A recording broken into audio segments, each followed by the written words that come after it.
What's happening?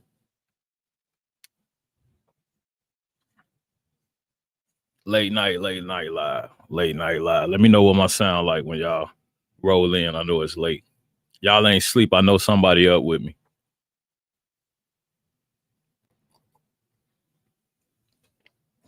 Why am I up? That's a really good question. Uh yeah, first and foremost, just maintenance in these trucks or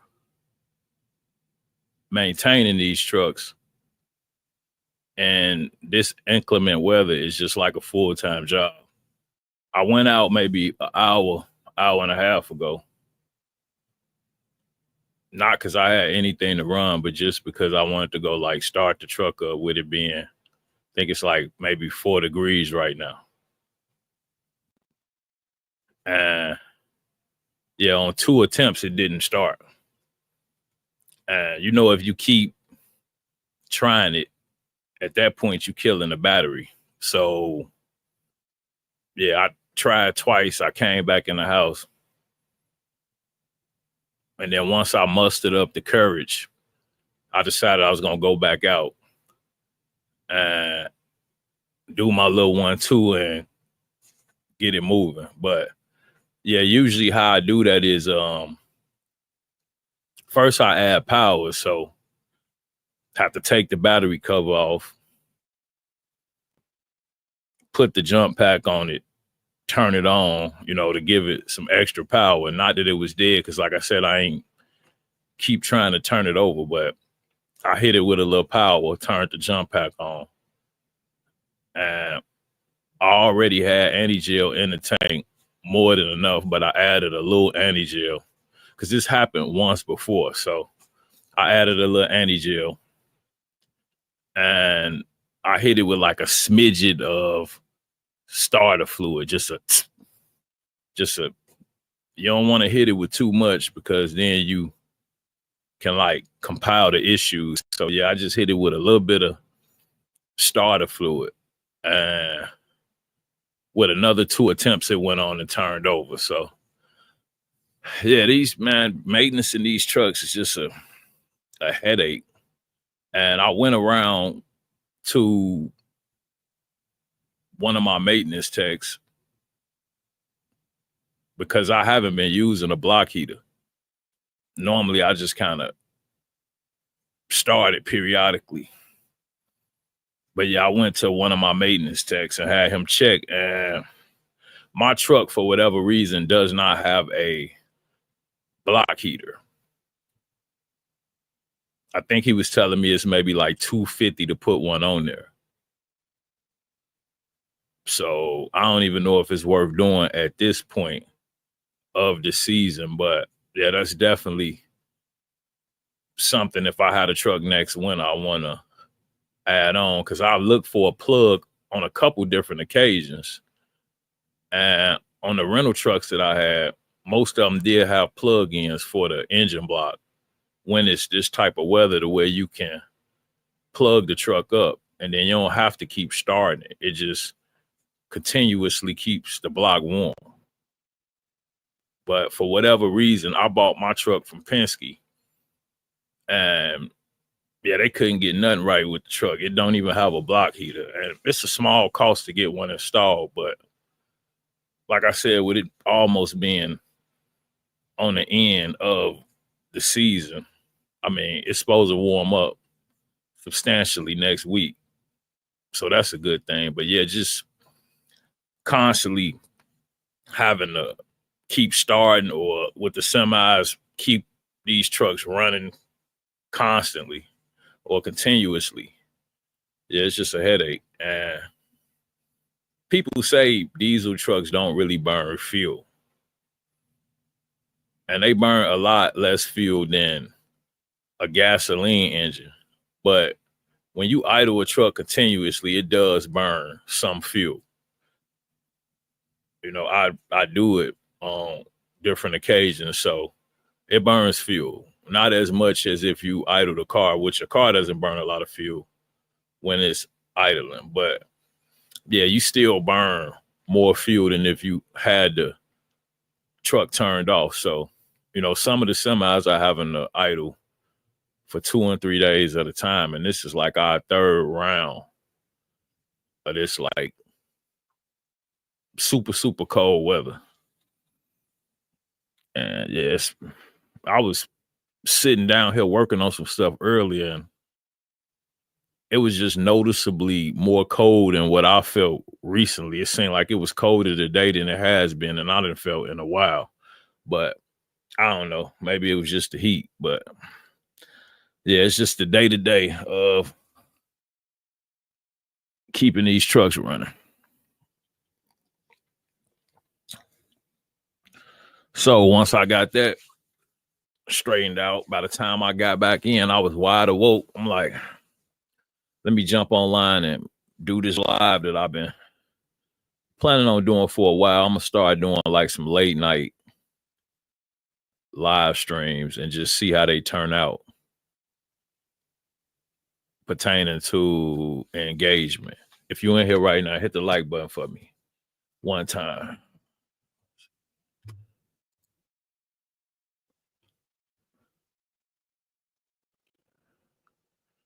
Something else I was looking at was the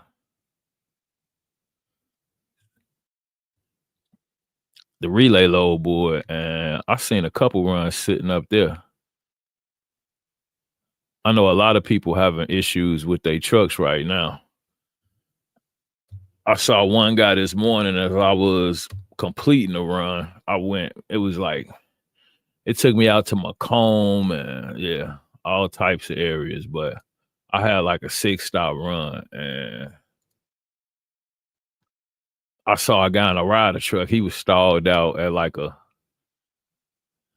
he almost made it into like a Dollar General parking lot, but yeah, he was stalled out. Then I saw some guys last night at the truck stop that probably had runs booked, because that's how I think I got the load last night. I think it was like a rejection. It just popped up at the last minute. What we got going on?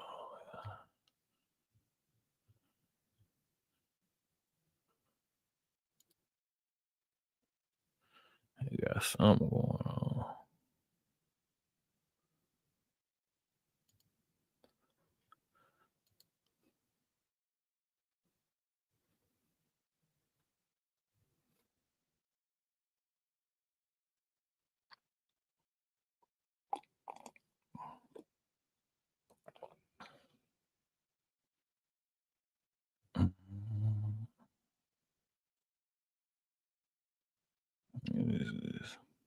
Yeah, this been on here for a little minute.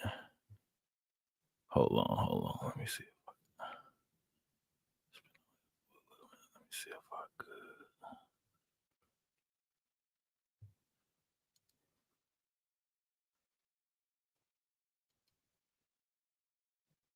Mm-mm.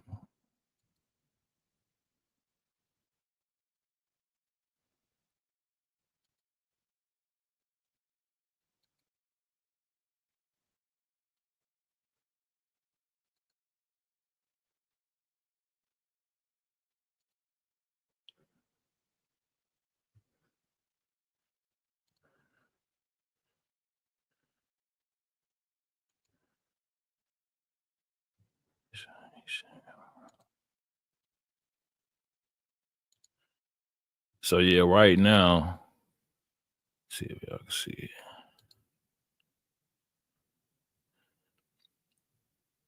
This load right here been sitting on here for what? Oh,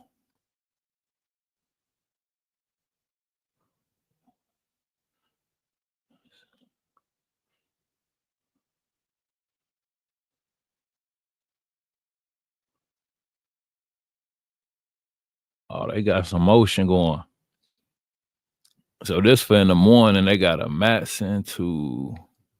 It's gonna take a second. A Matson to Crest Hill.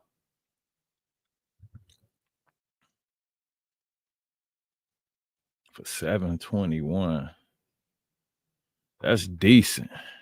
That's how you know some trucks down, cause Yeah, this one right here, that ain't a bad run. It's 5 stops. It pick up at 8 a.m. tomorrow morning. Yeah.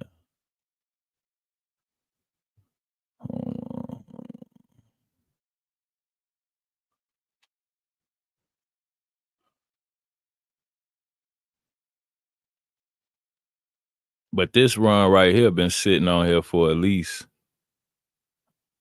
gotta been 2 hours. And it's going 101 miles. It got a scheduled pickup time of 4 o'clock, but yeah, that been sitting there. Probably supposed to been picked up since like 1. But yeah, like I said, I think a lot of people they down right now. Oh, somebody booked that. Somebody might have been watching it live. They said, "Let me get that."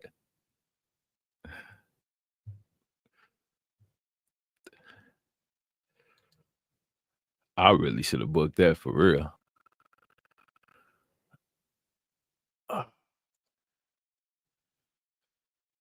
Yeah, man. But so yeah, it's a little motion. It's some shit. Somebody just booked that real quick. Somebody probably just like, what? Let me. I should have ran that for real. Yeah, I should have ran. Let me see. Hold on. It's something I want to look at.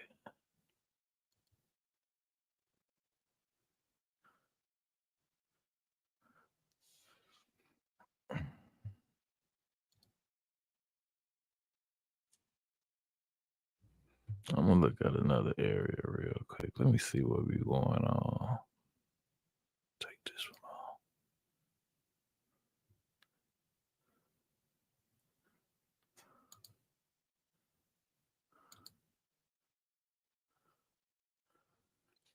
Let's see.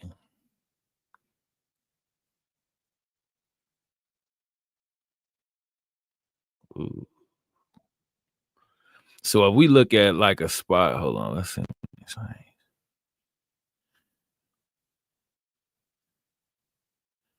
Rig 5 to, I think that's Riley, dude. I think that's Riley, North Combs.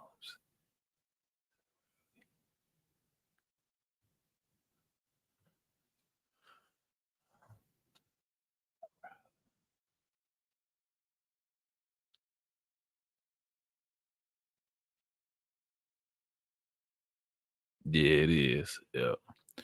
Yeah, it ain't hold on, let me see if I could.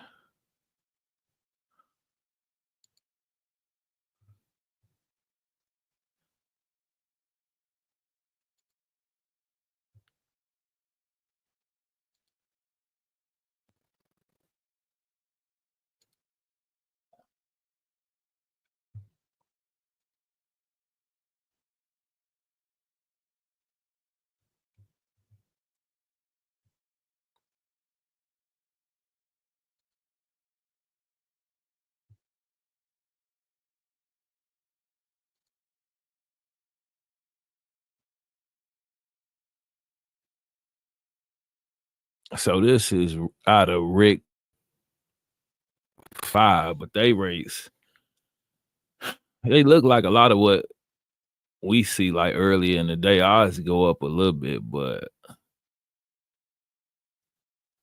168 a mile, just going 160. 159 a mile, 161 miles.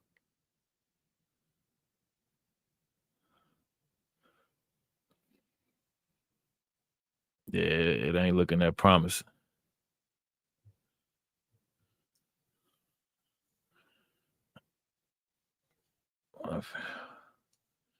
Nothing really over like $1.70 a mile from what I'm seeing.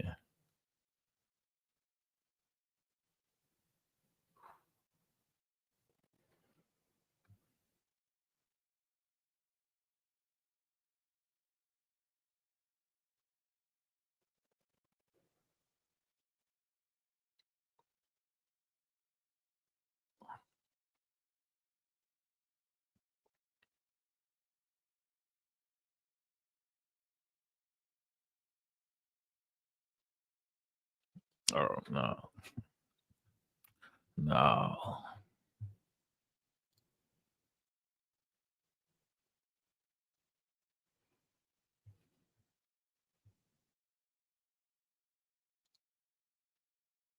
So yeah, you can even see even with the cold weather, like that's something I was looking at too. A lot of the rates haven't really increased to what you think you see when they trying to move some of these loads, late night and like freezing cold. Like I said, I've seen a lot of carriers that I saw some guys trying to get started at the truck stop. I think eventually they got going. And then this morning when I was finishing my route, I saw another guy. Like I said, he was like almost in a lot of the Dollar General and trying to like find somebody to, I guess, rescue him. But you get out in some of these small towns, like in the middle of nowhere, and you run into an issue. It could definitely get tricky. And yeah, you want to be staying on top of just different maintenance. That's why I talk about it a lot because I call it cold weather safety, but people may not think it's that until you down, in the middle of nowhere at 5 a.m.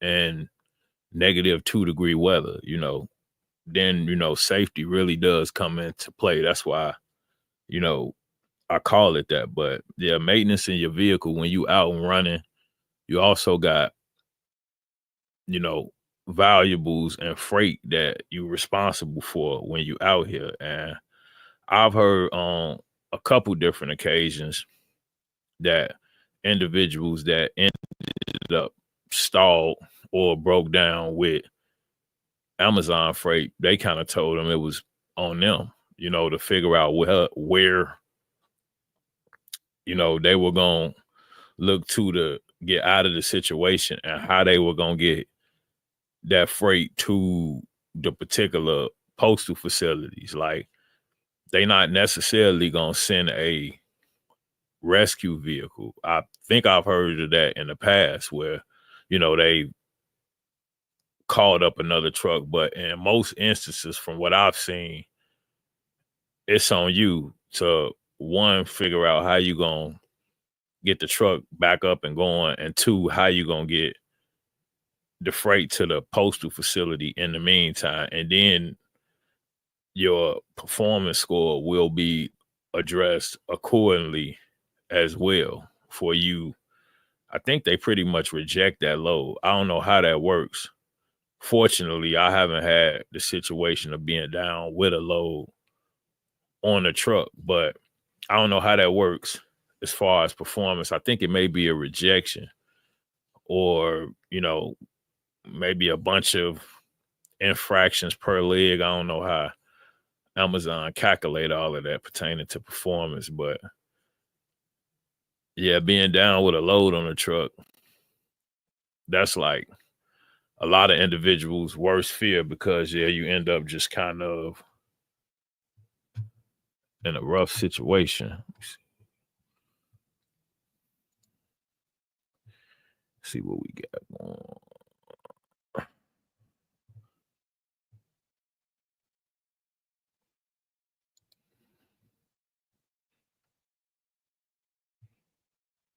But normally, like that load I was just looking at, that St. Charles out of I think the ORD9, that would have been moved.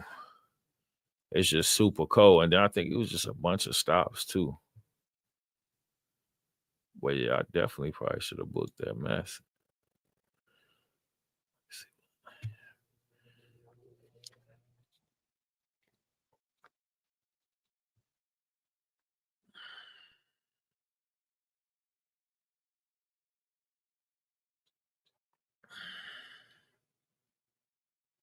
Oh no, they reposted it. So that's what it was. So it's one of them situations. Oh yeah.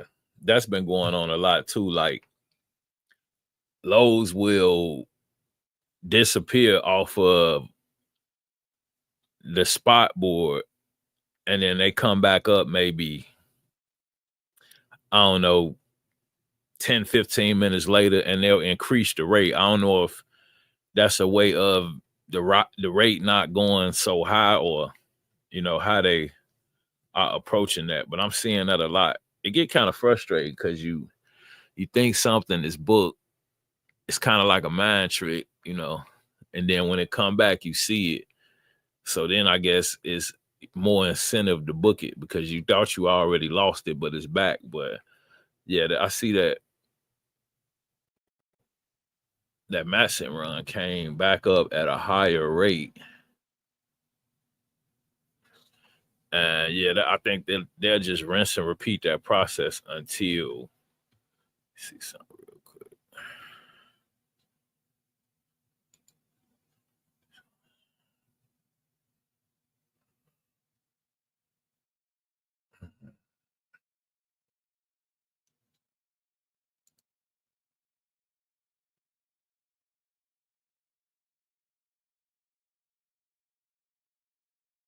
Yeah, so it's on there for pull it up real quick.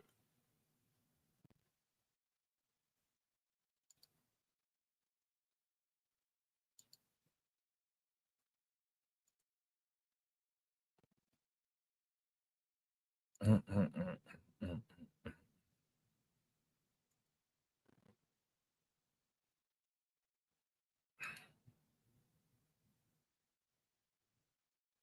So see, they reposted it once it popped back up.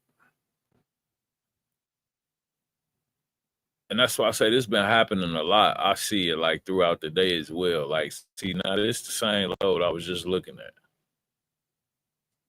at the same start time, 8:04 a.m. And they increased it to 7:50. I don't remember exactly. It was 7 something initially, but it went up to 7:0 or 7:54.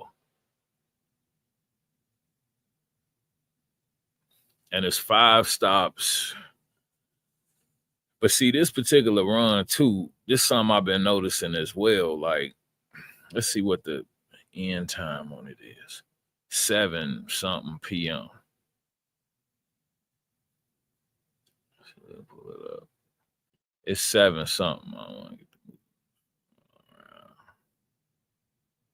So yeah, that's gonna have you pretty much a solid 10-hour day because it may not run till 7 p.m. But yeah, that's picking up at 8:04 and dropping at 1900 or so. So pretty much, yeah, that's gonna be at least a 10-hour day because normally with these runs, it's not the full hours. You definitely need to pick up by 8:04 a.m., but you may be done, I'm sure, before that 7 p.m. end time. But that's going to tie up at least 10 hours. And what will happen is you'll either pick up, you're definitely going to pick up at ORD5 and then take somewhere, drop it, and then probably have a geofence to another location, pick something up there and drop it as well. And then that'll be the 5 stops. That's how a lot of these run. I was just talking to somebody that ran something similar, but yeah, it's on there for 7:54 now. It's a good chance that that'll disappear again and then rinse and repeat.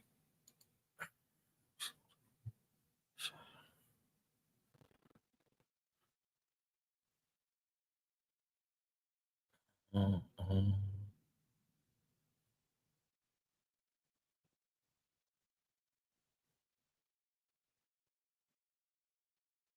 Yep. But yeah, that's what we got right now. And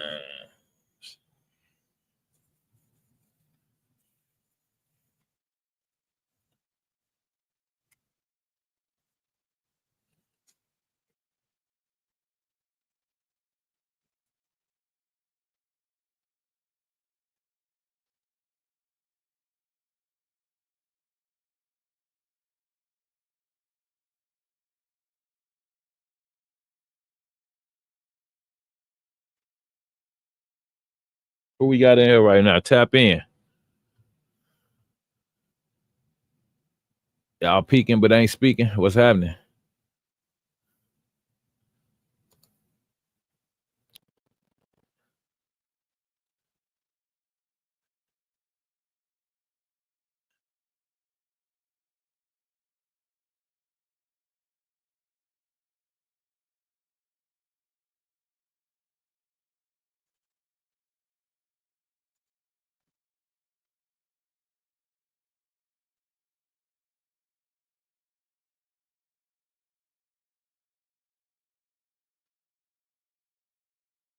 Somebody took the St. Charles.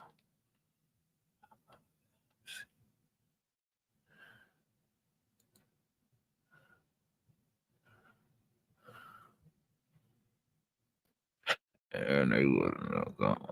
Mm.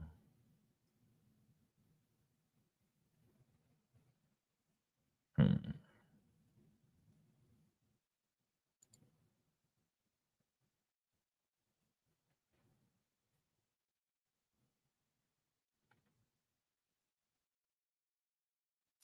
And they say they willing to play ball on that.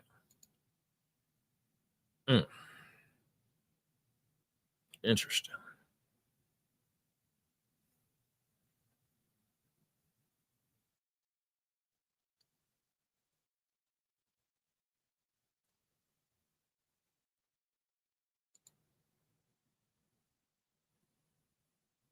Mm-hmm.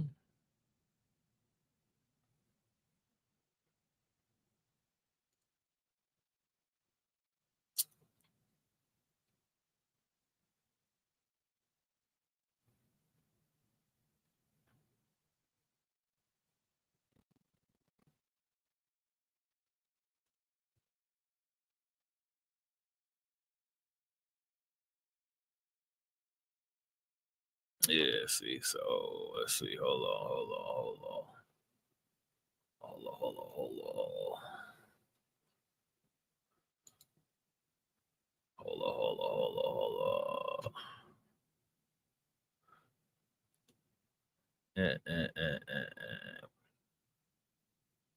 See what we got. Who we got in the building right now? Tap in. Tap in.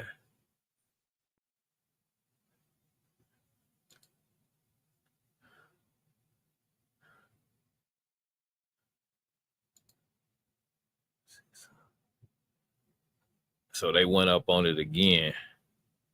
Why y'all ain't booking that low, man? Go on, get to what it's too cold for y'all again.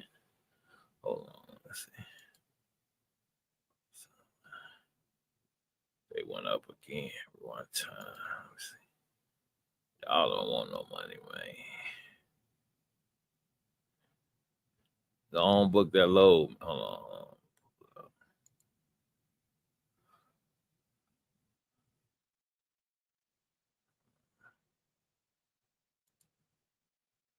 So they went up again just that quick. They trying to get it moved, man.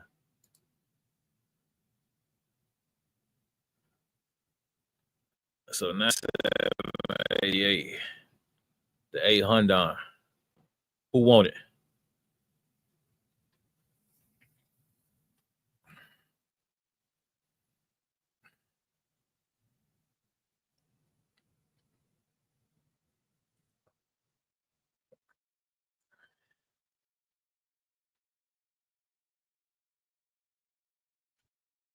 This definitely ain't bad though. Even for that little 10-piece spicy, they trying to have you at least 10-hour tour. But it's gonna be breaks in between. But 800 over the course of the day, that ain't bad at all. Gotta be there at 8 though. Probably want to go start that truck up by 6. Make sure everything in order. 338 a mile,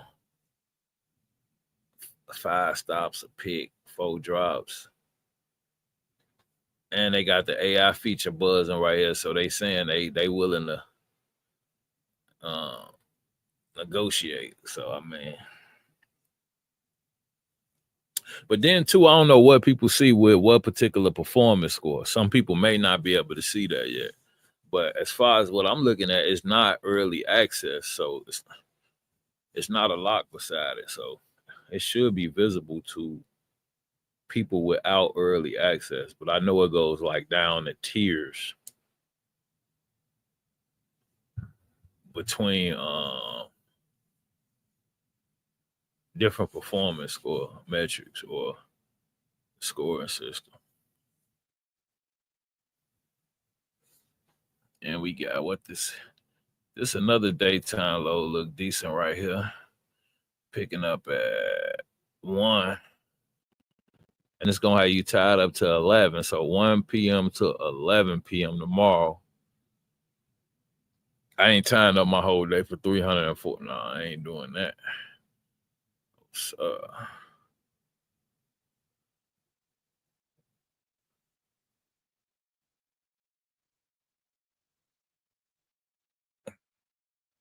this one definitely decent though. That the first one up there. It was a St. Charles on that for like 2 hours. I think somebody booked that.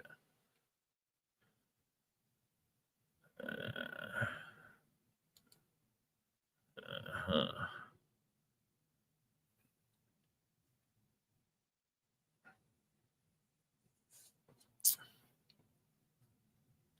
Mhm.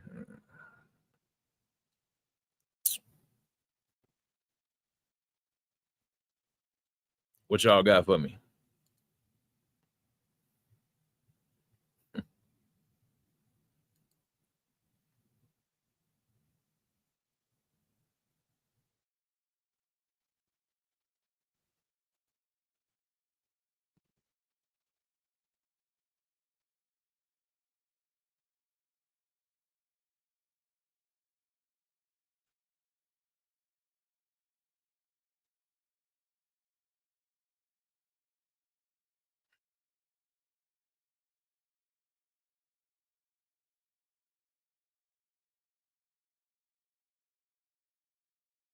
If you're in here right now, hit the like button for me one time.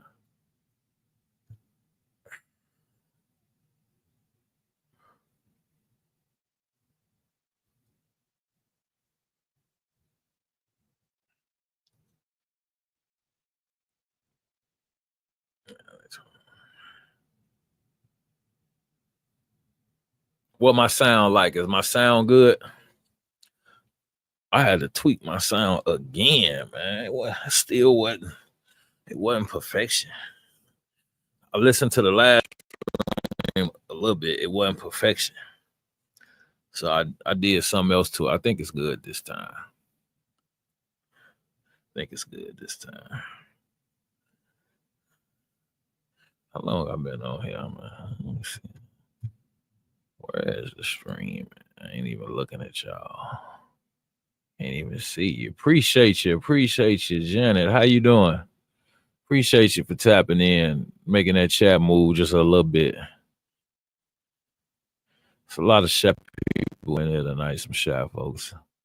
Then a few of them rolling through, they won't say nothing. Appreciate you, Janet. Justin, what's happening? What's happening? Good morning. I think it's the morning. Yeah, 4 a.m. People waking up. Y'all waking up. Or are y'all finishing up? One or the other, one or the other.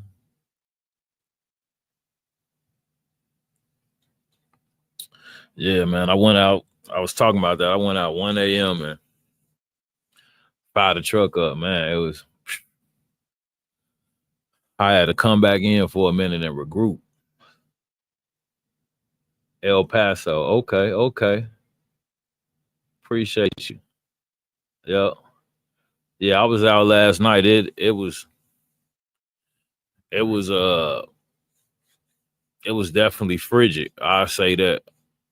And yeah, I was talking to somebody too, it's crazy because you run these trucks in 95, 100-degree weather. And for the most part, they run perfectly fine from my experience. You may have, hose issues and so forth. But it's crazy. You could run these trucks, in some of the hottest temperatures and they'll run perfectly fine. But, you know, sub freezing temps, whole different story. And that's crazy because a lot of people worry about the hot weather, and like I say, you do have stuff that'll go wrong pertaining to like hoses. You definitely want your AC to be working right, but it seemed like the trucks will run through you know the really extreme warm temperatures way better than they do when it's really cold. And like this is the second time you know that it's happened to me, and I don't think it's really a battery issue because I may need to get a new battery. I don't know, but it seems it's just super super cold, and it's not just turning right over on the first couple stars. And yeah, you sit out there and you just keep turning it, turning it, turning, and then at that point the battery dead. So yeah,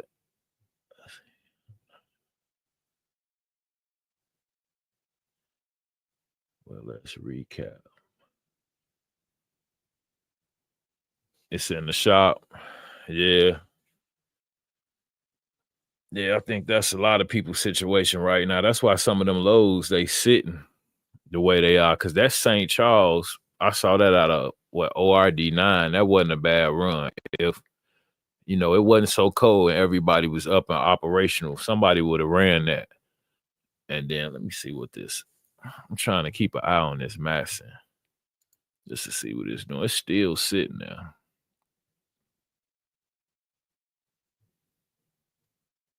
And see, Amazon kind of it's still at 788, 98. They funny with their daytime runs pertaining to performance. So if if your performance is probably less than like a 90, I don't know, because I've been 100% for a while. And I almost had a hiccup. I made a video. I'm gonna talk about that. It's in the video, but yeah, I had to do a whole bunch of finessing to dodge a performance score issue. And it was kind of like a silly situation because it shouldn't have really happened, but it was just, booking really quickly daytime lows. But Justin say Amazon rates are trash in Albuquerque. Yo, that's a lot of I was just looking at Rick 5, and yeah, like I said, it really didn't look promising. I look at a few different areas. Some of the more popular areas, that's a little more publicized. I've looked at Columbia, South Carolina. I looked there from time to time. That Rick 5 was going to Raleigh, Durham, if I'm not mistaken. But I think I'm saying that right. But yeah, that was going to Raleigh. So yeah, I don't know. I peek at different areas from time to time and just see what's going on. But it's usually either it's on or it's off. And they seem like they've been that way for a long period of time. Oh damn. Say it stopped in Ohio and you live in Georgia. So from Ohio to Georgia, you probably at least 7 hours, at least 7, 8 hours from home. Yeah. And see, that's where it get expensive because then you got to get a tow, and you pretty much at the mercy of whatever shop that you take it to at that point. And then when they see it been towed in and they know you're not from the area, it's like, yeah. That's why I talk a lot about maintenance and just yeah, 8 hours from Georgia. So you pretty much gotta get it fixed where it's at. Towing at that point, it ain't an option. And yeah, that's why I say you kind of at the mercy of whatever particular shop. And yeah, oftentimes it could get expensive because they know, that you don't really have any other options. Once you tow it to one spot, 9 times out of 10, you're not towing it anywhere else. It's just gonna have to be repaired wherever it's at.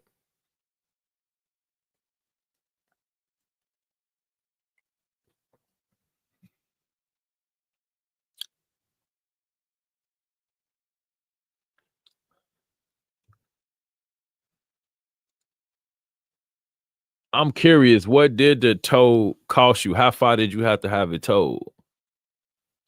And what did it cost you to get it towed to where you getting it repaired?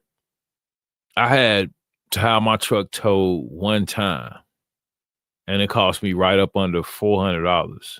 But it was only going like 25, 30 miles. And yeah, I think it was right up under 400. And I thought I was lucky because, yeah, I've heard of individuals spending in upwards of $1,000 to tow a truck, a commercial vehicle. And I was looking at like a tow yard. I think it's in like the Joliet area. And I was looking at their rates for a small car. It's like one something. It come out to like 250 total. For a mid-sized car, I think it's like almost 400. And for a commercial truck, it's 700 out the gate. So if they catch you parked somewhere, which one of the Planet Fitnesses that I go to, they've been tripping around there. They gave me a ticket, which I'm a contested because it's like I'm parked at the gym, and then they put a $250 ticket in my door handle. But when they did it, I was actually in the truck. But I got a membership at the gym, and I do utilize that gym. So it's like, why you and I see people kind of almost living in them areas, and then they like target the truckers for whatever short period of time. Man. See. Yep. And you had to take it to Hino. I was just looking at that. Somebody was saying that one bad thing about Hino trucks is that they're dealer specific. Something else that is debated a lot, and people with internationals, they'll argue you down. Well, an international is the same as a freight liner. And I don't have anything against internationals. I know people that's purchased them, operated out of them, and, they make money. But what I will say is when you talk to maintenance techs at these different shops, they'll tell you that internationals are dealer specific. So a lot of the parts you have to get from the dealership, which makes those parts much more expensive, as opposed to a freight liner where you can go online and get the parts, if you have the appropriate part number, which I have called truck centers or, the freight liner dealership. Ask them for a particular part number. What's the part number for the particulate matter sensor? And they'll give me that part number. I could go online, Google it. And then you don't want to get any part, go with like a Dorman or something like that. But you could buy those parts for half the price on Amazon. All of the parts for a freight liner, you can buy those on your own.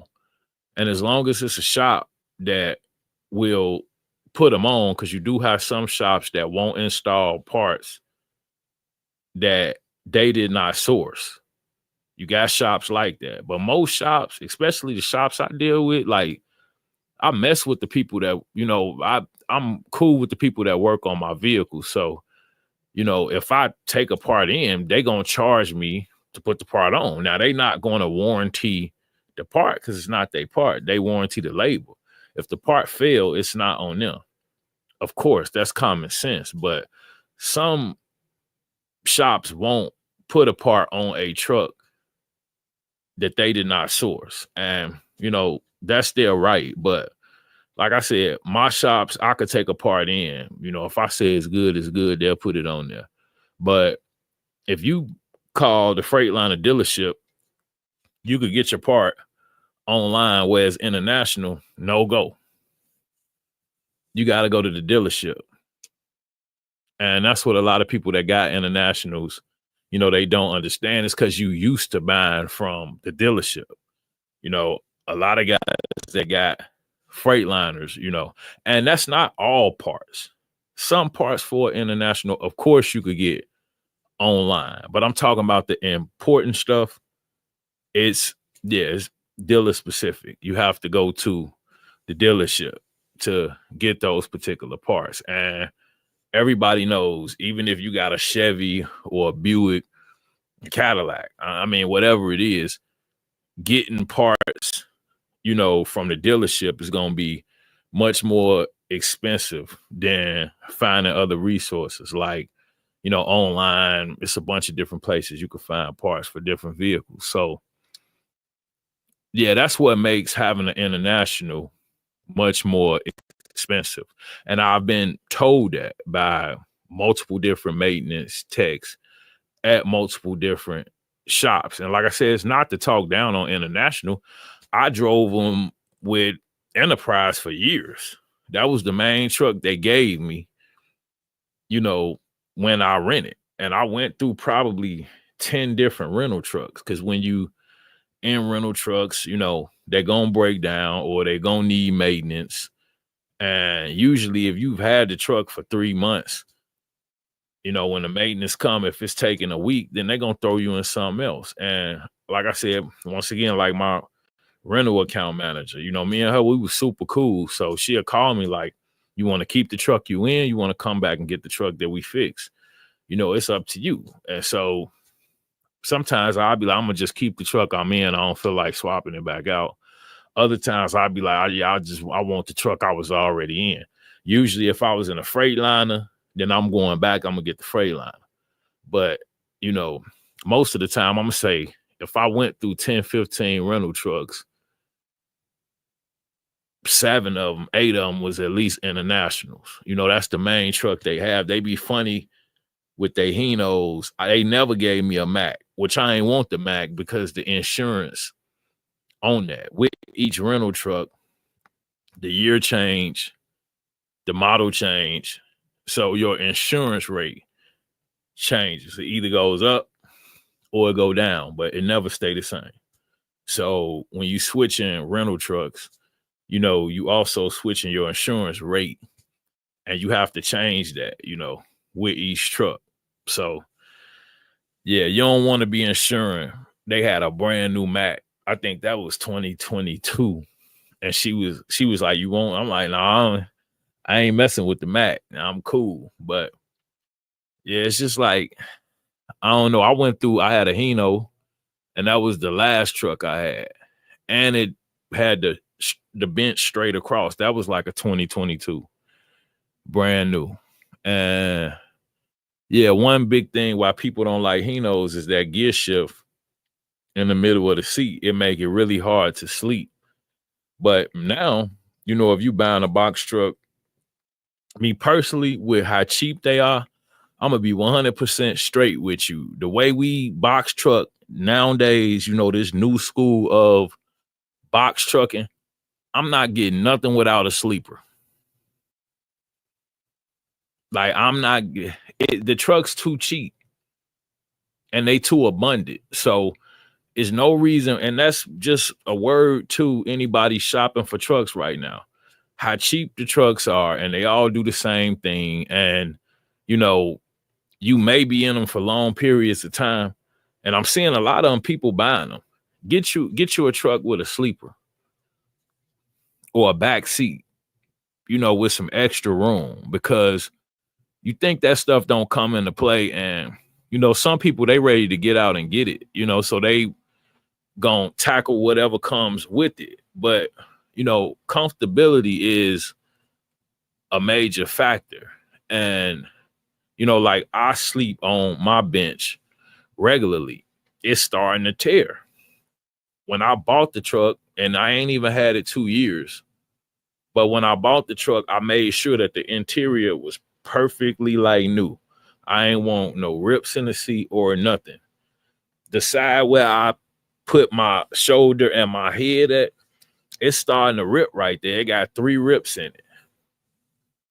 So, like I say, this stuff wears and tears. When you get something with a sleeper, you got much more room. A lot of the sleepers, I saw a guy at the Loves at ORD9 last night, and he had the wraparound curtains, with the back seat in the Freightliner. And, it make it just so much more easier than having to throw the shades up. And, we make it work. We got a makeshift sleeping area in most of our trucks, but it's nothing like actually having that sleeper space. And then you don't have to keep, me, when I get up, I want the whole truck to be clean again.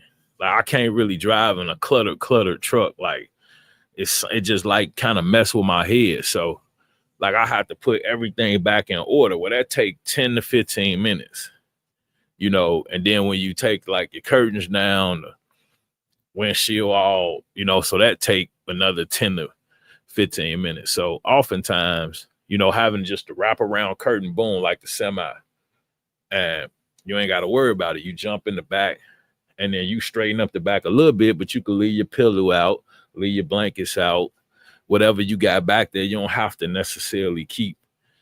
I have to clean up, organize, and then I pull it all back out, and I have to keep doing that. But I mean, like I said, we make it work.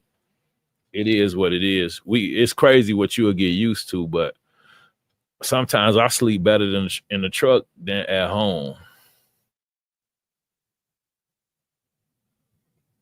Yeah. Let's see. Yeah, that 1550 at the Hino shop is crazy. Or just to get it there. And that ain't even including maintenance. And then you say now see, but that's money though. Expect nurses make good money. Something, I mean, ain't nothing wrong with it. Some nurses make, 80, 100, over 100 grand a year, and then you don't have the overhead of, operation and so forth. You like that 1550, that's a steep. Yeah, that's a steep expense right there for just the tow. You ain't even got into the maintenance yet. So yeah, I don't blame you. I'll be back nursing too. I ain't gonna hold you. She said her next purchase would be a Freightliner. Yeah. Smart move. Yeah, that's my number one choice is a Freightliner. It seemed like with the Max and the Peterbilts, they narrow. The cab is not as wide, for taller individuals. So, Freightliner and International, sleeping wise, is probably got the most space. But yeah, like I said, with the Peterbilts and the Mac, it's like the cab is more narrow. It's not as long. And then, a lot of them, some of the older ones don't have a gear shift in the middle, but I'm gonna say 90% do. And yeah, that becomes a headache as well once you kind of get to trying to sleep in them. See what he say here.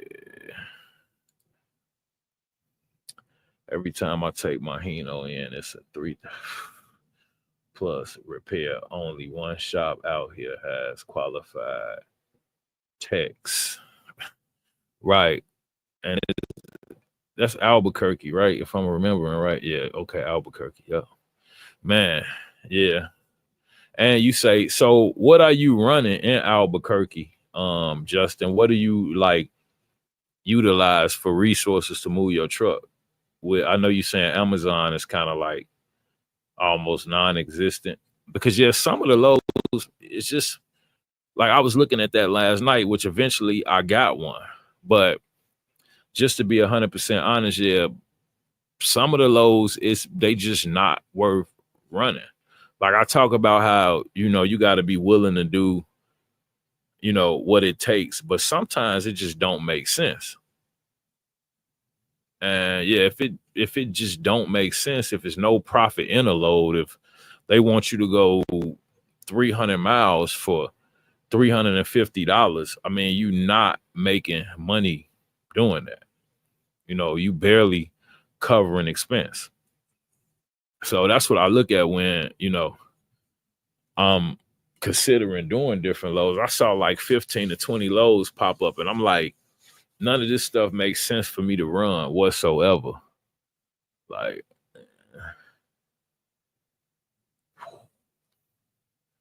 but I looked at the sleeper, and it was about 100 nah, you could get a sleeper right now for like 30,000. And that's like I said, if I was getting a truck right now, I'm going with a sleeper.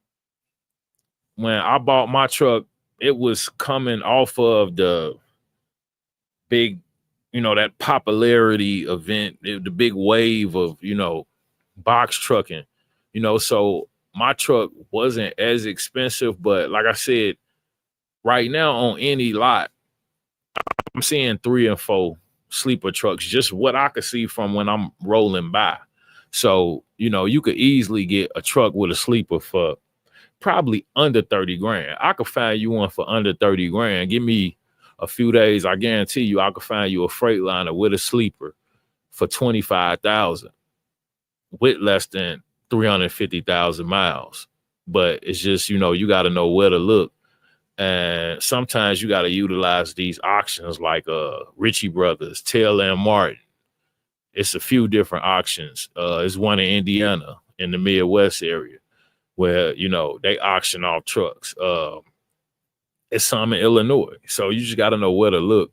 But 135 for a sleeper is crazy. Like, nah, 135 for any box truck at any point, even in the wave of box trucks, is crazy. Like, I don't understand. Yeah, why trucks was ever that expensive.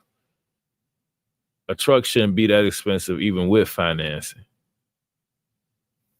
We rented a Mac for a few weeks. Let me see. We rented a Mac for a few weeks.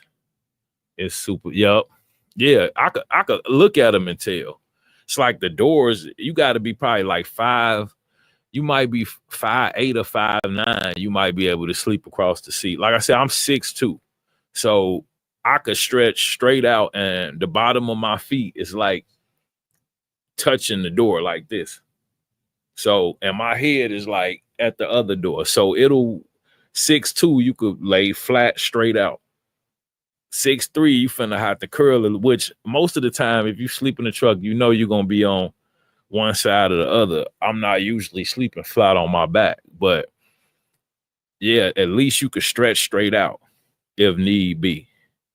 And most of us are like in that range height wise. So the max, you probably 5'9", maybe 5'8", 5'9". After that, you gotta curl and sleep. And you already sleeping awkward. You don't want to not be able to stretch straight out. Like sometimes I do have to lay flat and just stretch my legs straight out just so you know, kind of just stretch. But you don't want to be curled up in a tight spot. Like I was thinking about that because like in my cargo van days, I be driving sometimes, stuff would just come up in my head like memory, stuff that I've almost forgot about. But I remember in my cargo van, my Sprinter, I had to sleep on top of numerous loads. Like I had to sleep on top of a John Deere load.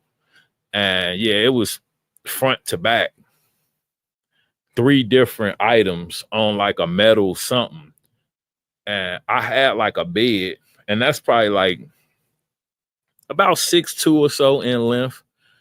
And usually, yeah, I could flip the legs out and just sleep on the bed like in the back of the Sprinter. But with the load, I ain't had nowhere to sleep. And why I'm talking about this, because I heard of individuals that are able to like sit up straight in them cargo vans in the front seat and sleep like that. I've never been able to do that as well. And that's why I kind of brought this back up. But yeah, I, you know, stretched my cot out.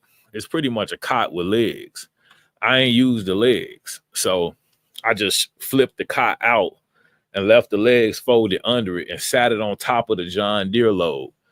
And then I climbed up there, and it was probably like that much space. So I climbed in the space, and I literally had to make a mental note: when you wake up, don't sit up.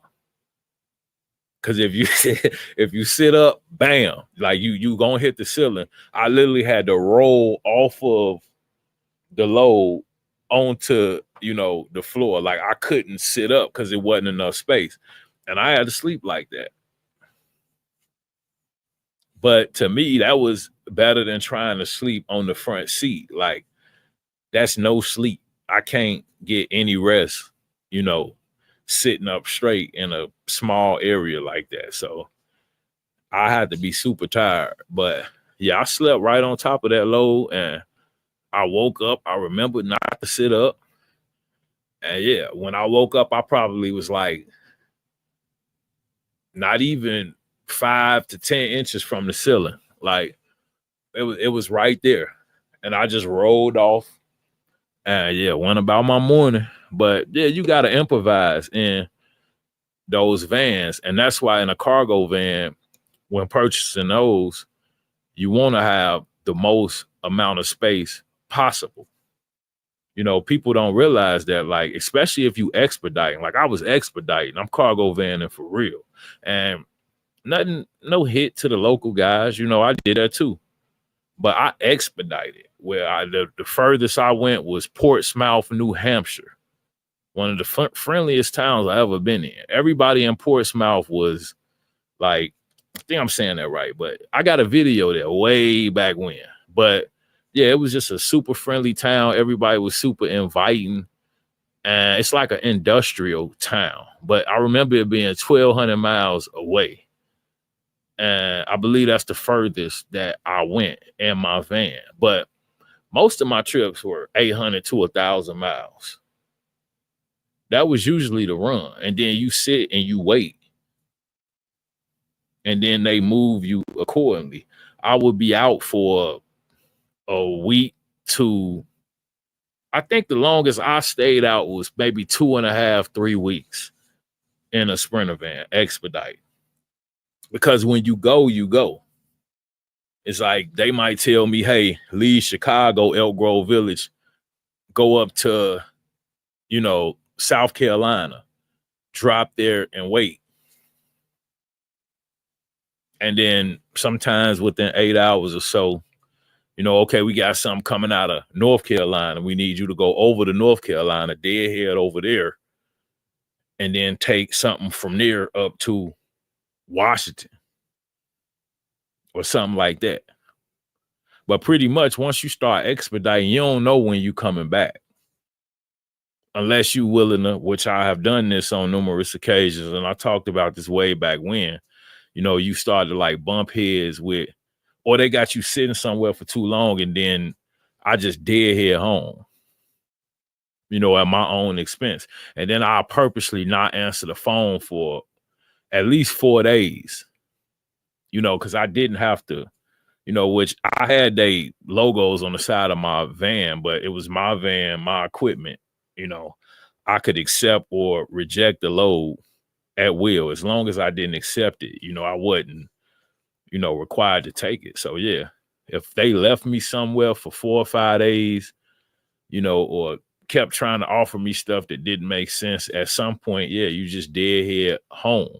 And when I would have to do that, I'm not going to come home and then within 24 hours now turn right back around, because now I'm in a good area. I'm in the Midwest now.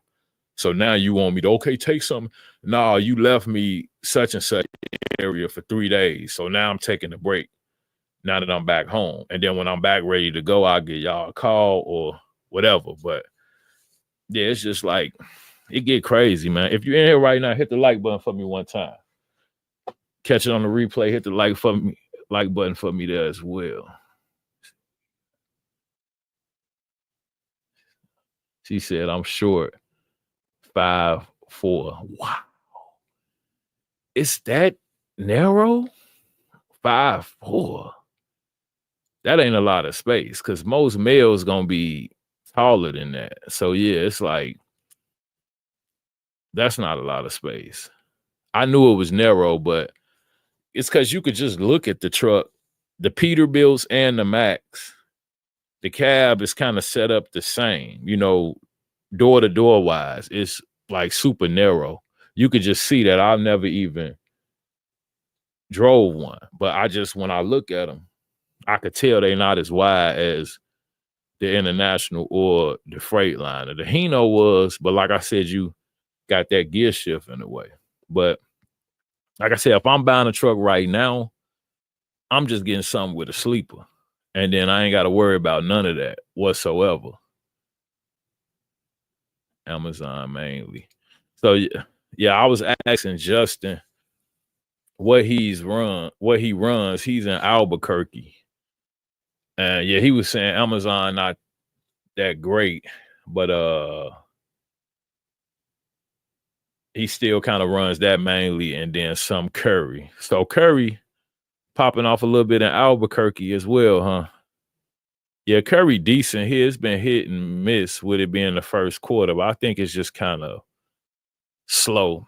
They reach out to me still here and there. It's stuff that pop up on the apps, but yeah, I mean, the algorithm and just the features within these apps now and how they narrow down what carriers they use is different now.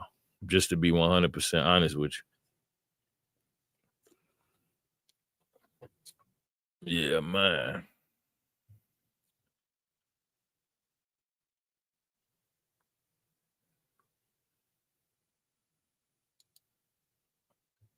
Where at what you talking about, like the on the trucks with the sleepers? Is that what you asking about, Janet?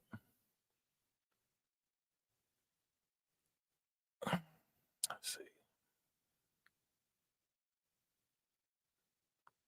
Richie. She got hers from okay, that's what she's talking about. You say you got it from Richie Brothers. Yeah, Richie Brothers. That's that's where you're gonna get them for the cheap, and that's where you're gonna get stuff with sleepers and so forth. You could look at them online. I looked at Richie Brothers for a while before I bought my truck, and I'm gonna talk about that in the upcoming future as well. But yeah, I kind of, well, I mean, if you follow the channel, I kind of regret, purchasing through Penske. But I was looking at Richie Brothers, and you know, I purchased through Penske based off of their truck tiering system. They got a level 1, a level 2, and a level 3. What me and another individual talked about pertaining to that tiering system is, for one, it's not real. Let's be 100%. Penske made that tiering system up. Level 1, level 2, level 3. They made that up. None of them trucks have been taken to DOT and they give a level on what, level of, or what, I don't know how I want to word it, but what level of truck it is. That's something that Penske makes up. And you could easily buy a level 1, which is supposed to be almost perfect cosmetically, no mechanical issues, just drivable off the lot. That's a level 1. Level 2 is, I believe, they cover the cab. I don't remember exactly. I don't want to misquote it. But level 1, you're supposed to be able to drive off the lot and you gone. Start running lows. Level 2, you may need to do a little work. Level 3, as is. That's how the system works. Some of the level 1s are level 3s. They just are level 1s because Penske called them that because of the way they look cosmetically. And I don't care how good a truck looks cosmetically, but you can't call it a level 1 if it breaks down within the first 30 to 60 days. And that's something that we saw, a lot a couple years ago, where individuals were buying trucks. We saw them on platforms from Penske, and they would get out, and within the first week or two, the truck breaks down. And Penske used to give a 15-day warranty. Now they've even tried to renege on that in some situations if they negotiate. So if they sell you a $50,000 truck for 45 grand, then they don't guarantee that it'll run for 15 days. However much sense that makes. So a couple years ago, a lot of individuals were buying trucks and not educated on, diesel trucks. And they say, okay, it's a level 1. It's on the website, so it got to be a level 1. On the website, they tell you cosmetically and mechanically good. We go through them and not so true. So people were getting those trucks and going straight to work. Now they need to make back the money they just spent, whatever that was, down payment, whether they purchased it straight out, and they get out over the road, Nebraska, Arizona, all these different crazy places, and then the truck break down. So now you call the Penske reps, and they be talking crazy. I'm just going to tell you, some of them cool, some of them talk crazy. Usually the ones at the end of the line, the one you get to once you really pissed off, they assholes.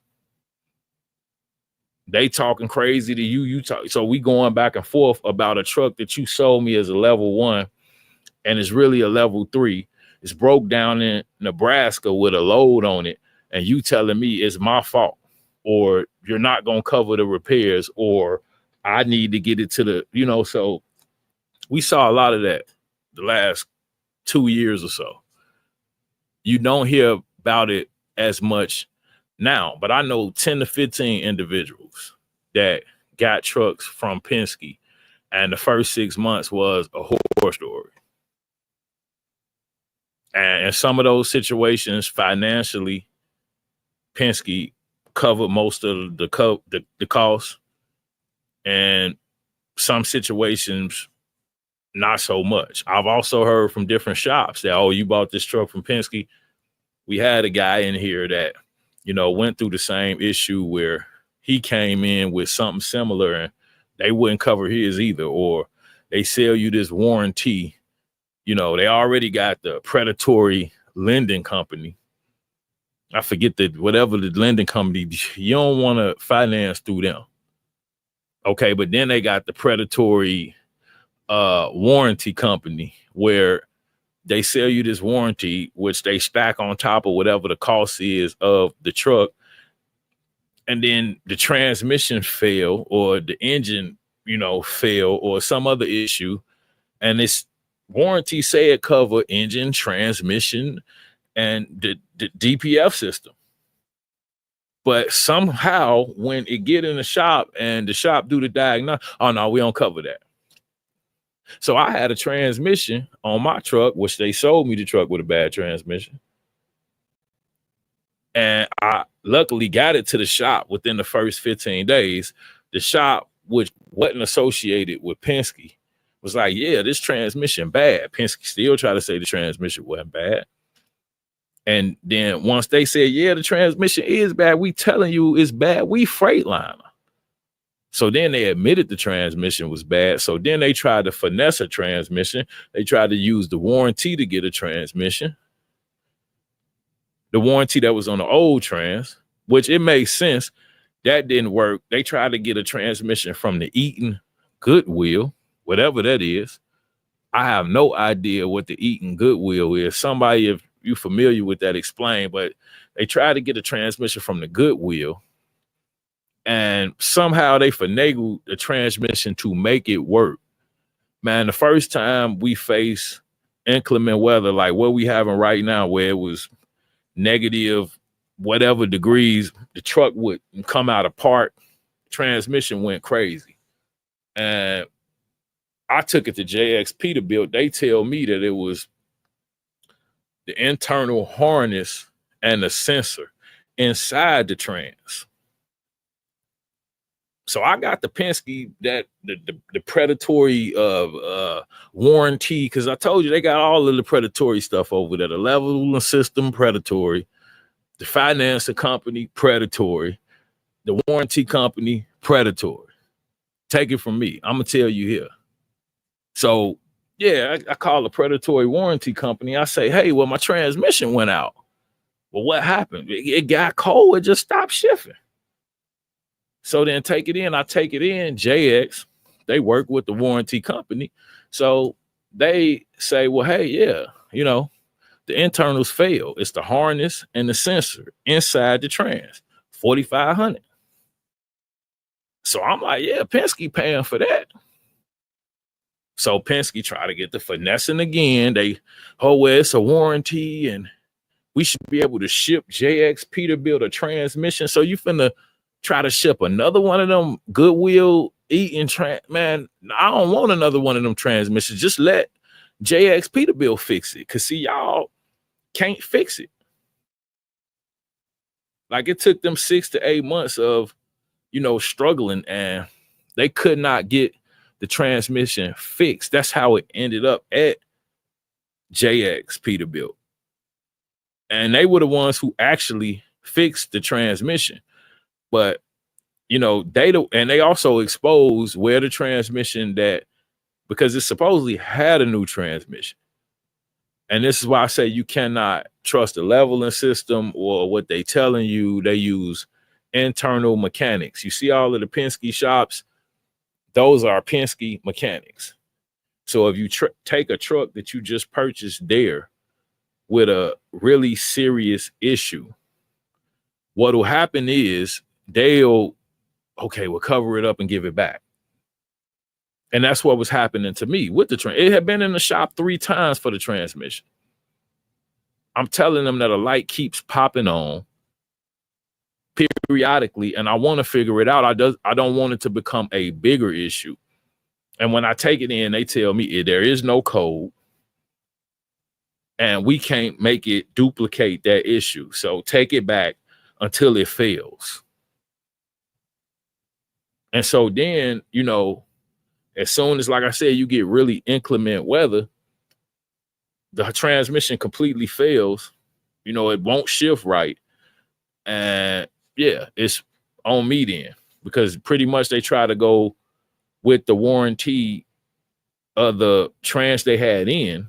And the warranty company said you already used the warranty to replace it the last time. So at that point, they blamed it on me. They said so much time had passed, and first they were going to fix it if it was a warranty on it. Once the warranty company said y'all already used the warranty to replace the trans the first time. And I'm like, how many bad transes y'all got? Because if you replace the first bad trans with another trans, and then as soon as it got cold, that trans went out.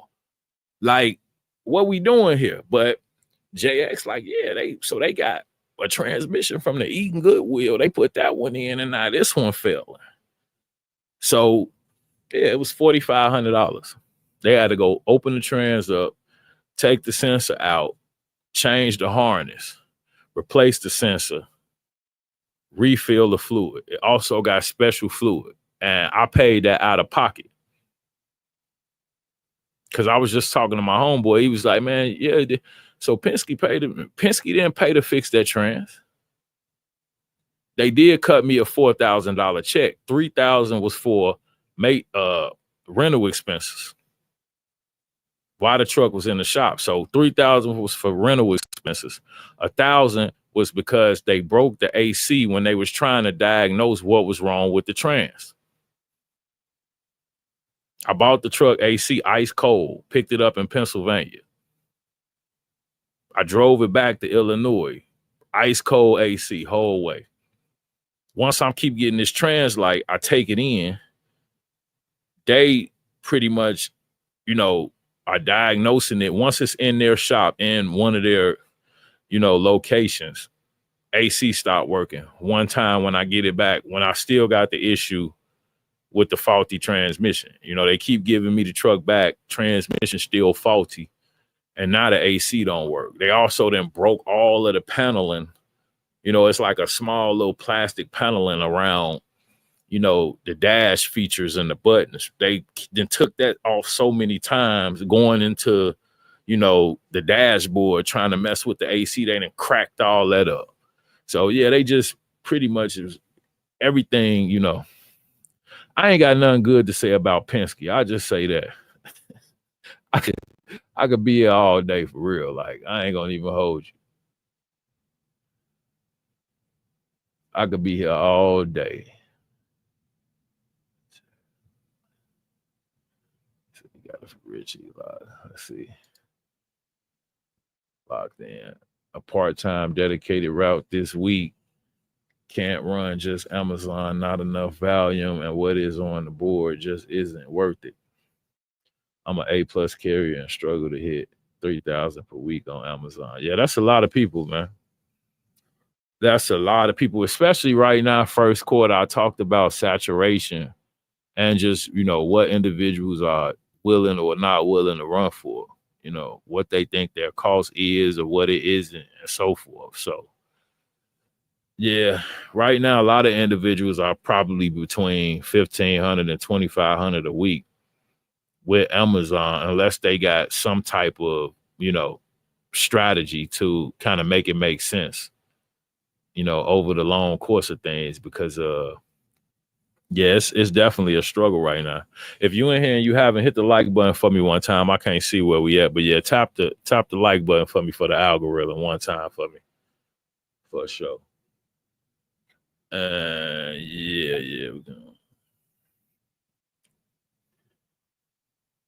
But yeah, I feel your pain, Justin. Just man, stick with it, you know, and you're doing the right thing. Like I've been talking to or in negotiations with a couple different people pertaining to dedicated work, which that should be picking up here shortly in the next 30 days. But I've been talking to two different companies. So I should be securing something within the next week or two. I don't know exactly where. I got like a couple, not really a couple options. I'm just trying to see who's making the most sense right now. But I should have something locked in within the next 7 to 14 days pertaining to like some dedicated daytime. And then, you know, that's a whole nother level of responsibility. And I'm like, I'm hoping by then this cold weather has kind of ceased up because, you know, now you out there every day at, I don't know, 2, 3 a.m. trying to make sure that, you know, the truck is in running order because what they expecting you, you know, daily with that dedicated stuff. And then one slip and then now it's in somebody else's hands and you got to try to compete with them for it. So, you know, once you get something dedicated, you got to, you know, show up and perform. Otherwise, yeah, put you on the chopping block. Jeffrey, what's happening? What's happening? Oh, Midwest, good to see you. Do you run consultations at all? I'm finally hitting 6 months and I want to learn to run down on Amazon. Let me know. Yeah, I mean, I do one. I do a consultation. I really don't, you know, push them like that. I don't do many now. I used to do a lot in the past, to be honest with you. But yeah, I don't even advertise them in my descriptions anymore. But I do one for you, Jeffrey. It ain't a problem. It ain't a problem. Yeah, just shoot me an email. I gotta check my email and make sure it's cleared out. But yeah, I'll do one for you. There ain't no issue.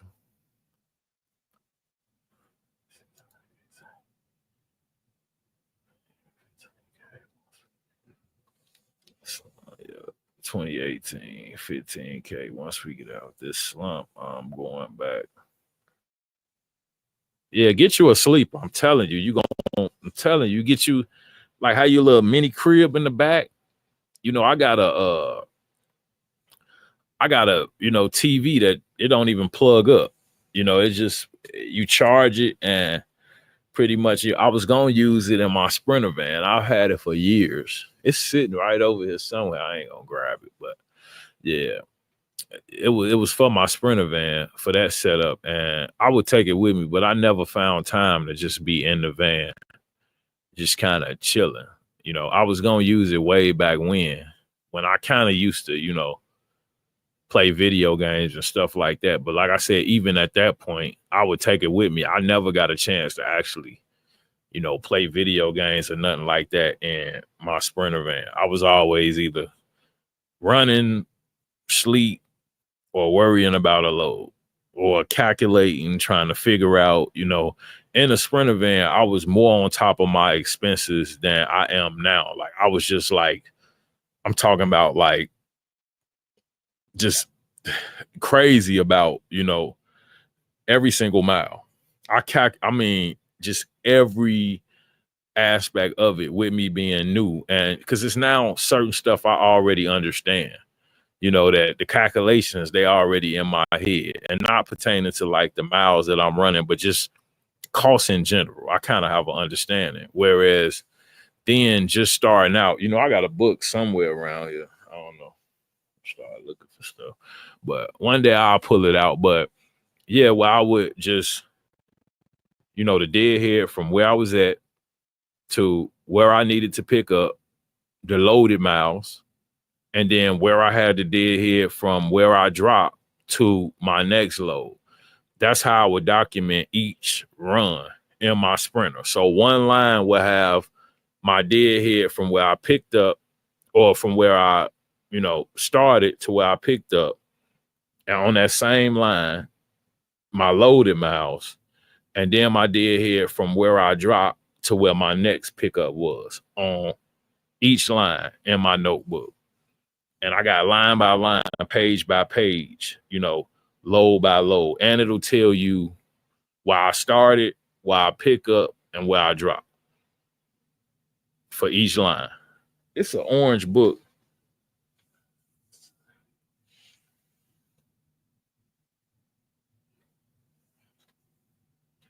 I ain't about to start. It's somewhere. One day I'm gonna pull it out. I'll show you guys. I looked at it recently. But yeah, I kind of would document, you know, just each trip. Now, you know, I know my miles, you know, what my rate per mile is, what my cost per mile is, but I'm not just meticulous like, well, I started here and then I ran to the, because I'm running so much and moving so fast in a box truck. That's all I can calculate is, you know, rate per mile, cost per mile, deadhead, but to every single, nah, I don't do all of that. I ain't gonna even, you know, act like I do. But at that point, I was more of a student, you know, to the game and just, you know, wanting to know. That's why I don't know why people don't want to know, you know, exactly what it costs you, especially just starting out. Once you do it so often, like I said, you get an understanding. But yeah, I don't know why a lot of people don't want to, you know, just kind of know what exactly it's costing them. Let me catch up here. Not talk about transmissions. That's what's. Yeah, that trans. Is it a Eaton? Is that a Eaton trans you got? Cause man, them be a headache. It seems like people have better luck with the Allison. You know, that's what I was kind of instructed to get. But yeah, I went against the grain. I knew better. You know, I would even instruct people to get, you know, the Allison. And for some reason, yeah, I went with the Eaton. And yeah, I paid for that one. Cause that was my biggest headache. Yeah, I don't know what it was, but yeah, that was one of my biggest headaches. I'm looking at this now. I don't know why my camera tripping.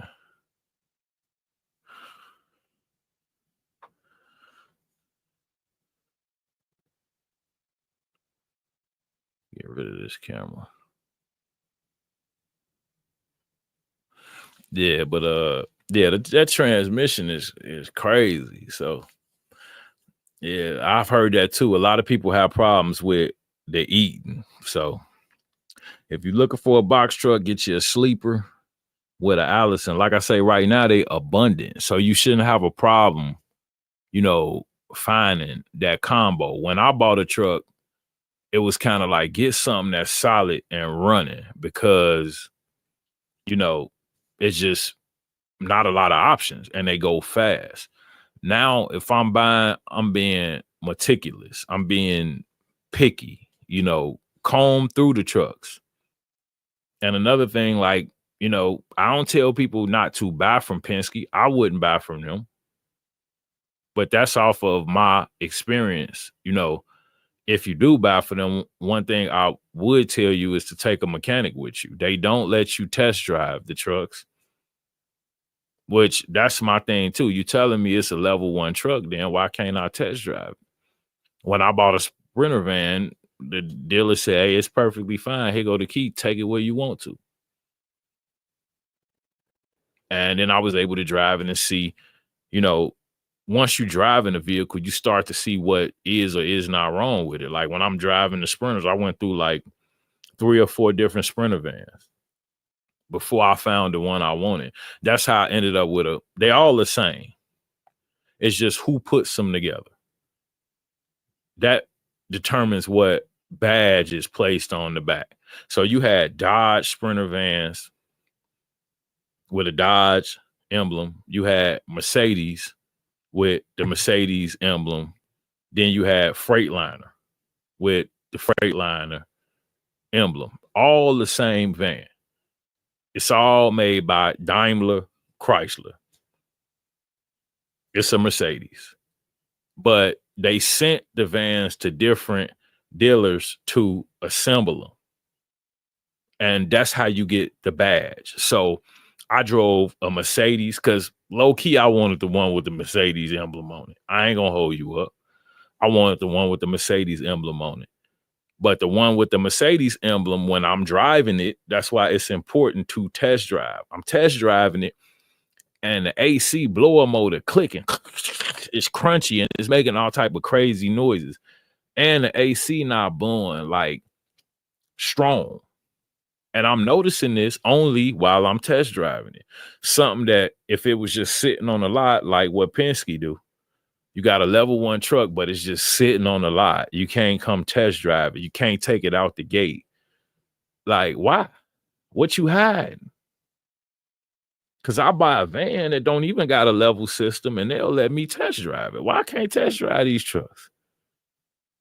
So you want me to spend 50 grand, but you won't let me test drive a vehicle? Like, that's crazy. If I go to a car lot, you know, and I'm interested in a vehicle and I say, I want this, they're going to throw me the key. You buying it, go test drive it. Even if you don't buy it, you can still test drive it. You got all these trucks in here. You want people to buy them, but you won't let them test drive them. We got to go off this fake level system that you made up. You won't even send them to the Department of Transportation and let them decide what the levels on it. Y'all made this up and put it on the website. Level 1, level 2, level 3. But the level 1s be running like level 3s. They be breaking down as much as the level 3s. So what you got the rating system for? And me and my homeboy, it ain't real.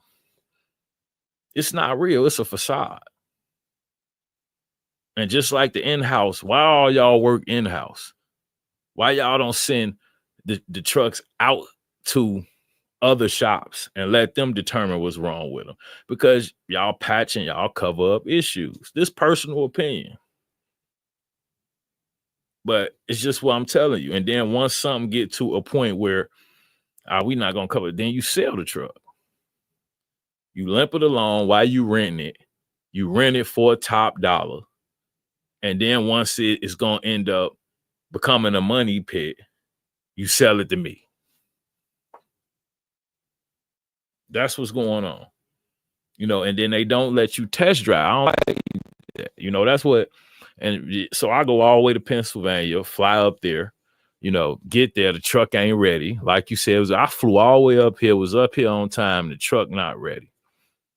You know, then I'm taking it back home and you know, the transmission making all type of crazy noises, which I should have saw as big red flags. But I'm like, this is a Eaton. It's different than the Allisons, which all the Enterprises trucks mainly have Allison from my experiences. And what I was told by an old school trucker is Penske got a deal on 26 box trucks with that Eaton transmission through Eaton. So Eaton gave them a bunch of box trucks with the Eaton transmission at a discount. Brand new from the manufacturer. So this is why you see a lot of Penske trucks with Eaton transmissions. They had like a little deal.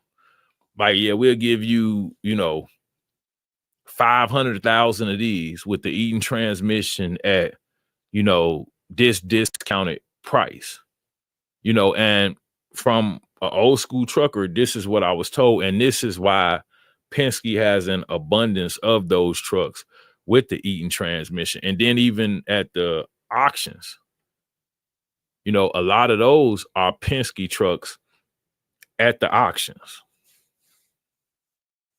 So that's why you see Eaton transmissions at a lot of these auctions. But Penske put most of these trucks out here, with these Eaton transmissions, which are problematic. They run good when they running. But when they get to going bad, whole nother story. If you're in here right now, you haven't hit the like button, hit the like button for me one time. But yeah, it's just a whole nother story when they start breaking bad. And yeah, it was a headache for me. Like I said, $4,500, and yeah, they wouldn't cover it. So, I had to fork that over out of pocket.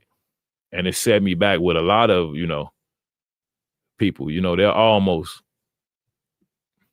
put you out of business, to be honest with you. New person, not a lot of capital, spend their last on a truck get to break it down, within the first 30 to 60 days. And now you got a whole lot of headaches. So that's just something to think about. Me personally as well, if I could avoid it, I wouldn't buy from a rental company. I wouldn't buy from a rental company. If I did have to buy from a rental company, I would go with Enterprise. Why I would go with Enterprise is because I've rented through Enterprise. And whenever they have an issue with their truck, they send it to a outside shop. They have no problem sending a Freightliner to Freightliner or International to International and getting top quality repairs done, spending top dollar on their repairs. That's why I will go with Enterprise. Enterprise don't have those in-house rinky-dink, back alley mechanics that's patching up issues, limping the trucks along in order to keep making a profit until the issues become so severe to where, okay, just sell the whole piece of equipment. And that's why you'll see trucks with 185,000 miles up for sale. And you like, they usually don't sell them till they hit 200,000 miles. That truck been having DPF issues. It's becoming a money pit. So Penske has decided that now they're going to sell it to some unsuspecting buyer, and they're going to give him a 15-day warranty. And he probably won't realize the issue till the 17th day. And we going to stand on business and tell him it was for the 15th. So on the 17th day, we're not honoring it. Even though we know that when we sold this man that truck, that issue was present. Ain't no way in 17 days the DPF went bad. So this is what you facing with, like I said, renting from or buying from rental companies that do in-house maintenance.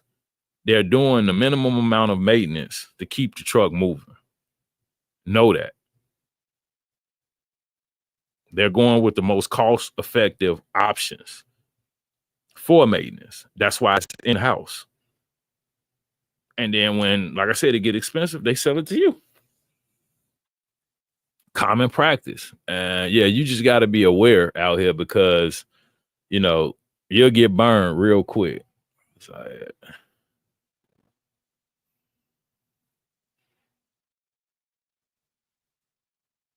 yeah, appreciate you, Jeffrey. Tap in with me. Tap in with me for sure. You rent that sprinter. I'd rather be moving than nursing. Janet, you don't like sitting still, do you? She trying to get in motion. Janet say she like that motion. Yeah, yep, it's a Allison. Allison, yeah, I'm going with Allison.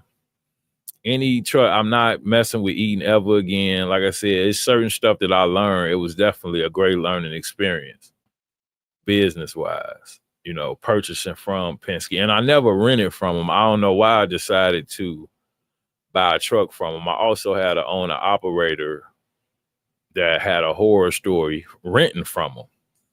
He got a flat tire on the truck a day after picking it up from Penske, a rental. They blamed it on him. He swore up and down that that tire was bad when he left.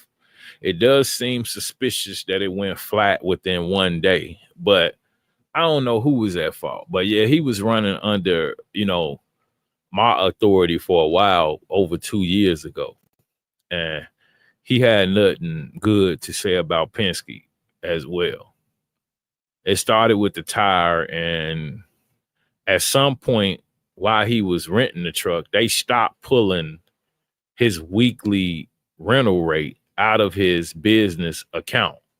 So they just stopped taking whatever the 700-800 a week over the course of like 4 or 5 weeks. Never said nothing to him, or he was older.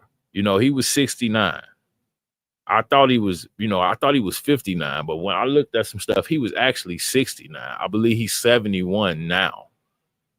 But yeah, he not paying attention to his account.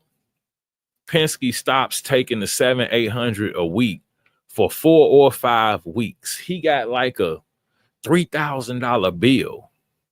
They telling him, you stole the truck at this point and you've been running on the lam. You ain't paid us since way back when. And he like, wait, it's on auto pay. Why you stop taking the money? We stopped taking the money because you never paid for that tire. This is exactly what happened with an owner operator that was running under my authority. Yeah, Penske gave him a truck. He got a flat in one day. He wouldn't pay for the tire because he said it wasn't his fault. They gave him the truck with the flat tire. They said it was his fault. So within a month or so, maybe less, they stopped taking payment, which they were authorized to deduct a payment each week. But due to the tire, they stopped taking payment. And then pretty much told him, yeah, at this point, you stole our truck. And he like, I ain't stole shit. So then they had a whole nother, back and forth. And then he took the truck back, but then he had the 3,000 plus bill and he old school. So then he said, I ain't paying shit. True story. Can't make it up. He said, I ain't paying Penske shit. And he ain't pay him. So, I mean, yeah. Oh, and then, yeah, they got the truck back, but not the way they gave it to him. And I'm going to leave that there because, yeah, that was a crazy story. But, yeah, he wouldn't pay him for the tire. He wouldn't pay him for the 4 or 5 weeks that they didn't deduct the rental rate. And, yeah, then he had some crazy insurance bill at the end. I will say that. And he wouldn't pay that either because his insurance wasn't going to cover the bill because it was excessive. So that was, it was crazy. So I should have knew from that story. That's before I ever bought a truck, not to buy from Penske, because I saw what a owner operator went through renting from them. And yeah, it just kept, escalating. And I'm like, me, boo-boo the fool, I go turn around and go and buy a truck from them. And then I go through all of the same, trials and tribulations. But like I said, it was a great learning experience. But I definitely wouldn't buy from them again. We got. Sprinter, man. What we got here?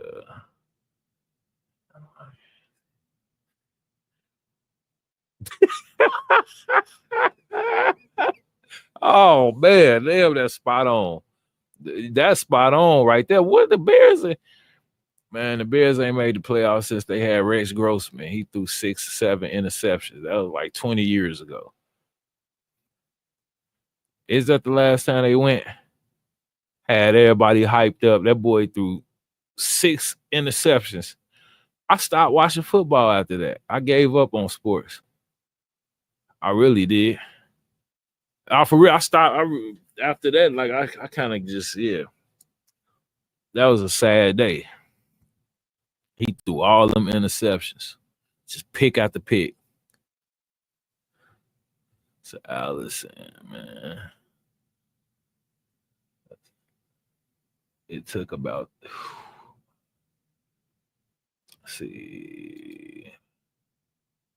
took about $12K out to buy my truck cash to get it repaired. That big bill right after purchase is real. Be ready when you start. Definitely. And that's why you got to have, some type of capital on hand. I'm doing a live stream. It's been set, man. I've had like 10 lives set up since the new year, to be honest with you. And I'm just going through them when I get to them. But it's one that, I keep looking at that I want to do. It's just trucking in reality versus trucking on the internet. And it's a lot of misconceptions, mainly pertaining to, what it costs to get started and just a bunch of different stuff in general. But that's something I'm going to talk about probably within the next couple days, Like I say, I have stuff that one night, like right now, I may not be live, but I might just be sitting in here, like just brainstorming different topics, and I'll put them in and start to organize them. And sometimes, other people will literally beat me to those same topics. It's happened multiple different occasions and different content creators, not the same people. And that's why when you get ideas, and that's what I kind of have a problem. When you get ideas, you got to jump on them right away, because sometimes people may have that same idea and, you don't act on it. And then it looks like you trying to duplicate what the next person doing, when both of y'all had this in mind. That person just was quicker to the trigger. So that's just kind of how you got to, and I tell myself that when you have these ideas, go ahead and, move forward with them, because you're not the only person that may be thinking about talking about this, But either way, like I said, I got, some stuff that I want to talk about just pertaining to like misconceptions with individuals starting out, what they see on social media platforms and what's real, in all actuality, because it's a difference. And it may seem like, well, that's social media, but ultimately over time, it ends up costing people a lot of money. I see 14 people in here right now. If you haven't hit the like button, hit the like button for me one time. I think everybody waking up. But it's just a lot of misconceptions, and that's what I'm gonna go through. And I kind of got a breakdown, where I'm gonna talk about what it just actually costs to not only start but maintain, a trucking company. Because I want individuals to see, and I have it all outlined, from top to bottom, where you can actually see, what each cost is, from the truck note to the insurance to the fuel to what you pay a driver to food to maintenance to the ELD, the UCR, the truck inspection, a proportion plate, your BOC3, mayor certification, insurance renewal. That comes up once a year. Your Secretary of State filings, payroll services, taxes, IFTA. And that's just some of them. What was that, like 15 things I just went through? Hit the like button. These are the expenses, that a trucking company faces on a day-to-day basis, week to week, month to month, year to year. And I think a lot of people don't realize that, but just rewind that. And I know it was a lot, but think about each thing that I just talked about and when that occurs. Like a med card, you need that every 2 years. Your truck inspection, you're supposed to be getting that once a year. Insurance renewal, that's usually a big down payment once a year. If you got a truck note, different stuff like that. So all of this is costly. And what I did was a breakdown that includes everything that I just talked about. And you could just look directly at it and see, what you face on a day-to-day running a trucking company. That's what, I want people to see. That way they have a better idea of expenses. It's not just fuel and insurance and maintenance events. And that's what I think a lot of individuals get misconstrued. They think which if I got gas money, I pay my insurance and the truck don't break down, I'm good. And that's not true. It's a lot more that comes with it, than just fuel. And yeah, I know somebody that was just telling me they had, truck wouldn't start because of the cold, cost them $7,000 to get it back up and running. So this is like the reality of it. Not only is it costly to maintain, but breakdowns, I told you I spent $45 to repair the trans that should have been on Penske. If I ain't had a 45, I was going out of business. And I talked to Penske about this. Y'all gonna put me out of business. You sold me a truck with a bad trans. You replaced it with a bad trans. The trans bad again. You should pay for it. But in business, they wouldn't foot the bill. So I had to. That's how it worked. You're your own boss. So you got to find a way to come up with that. Like I say, the individual went in the house, truck perfectly fine. Temp drop, negative 25-degree windshield. He come back out, truck won't start, $7,000. Exactly how it happened. He went in, it was all cool. Come back out, $7,000 to go back to work. 7 bands. We done took the trans apart, 45. We put it back together. You rolling. No more issues. It's going to really be rolling. The trans really going to be good this time. Hey, we got you, but we need that 45. All right, take the 45. I ain't had no more issues out the trans. So that tell you Penske could have fixed it. That tells you they could have went. But I had to find my own resource to actually fix this transmission that was provided to me inoperable. Or it was operable, but soon to be inoperable.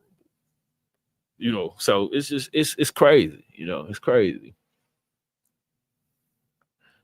You got to keep the wheels moving for sure. For sure.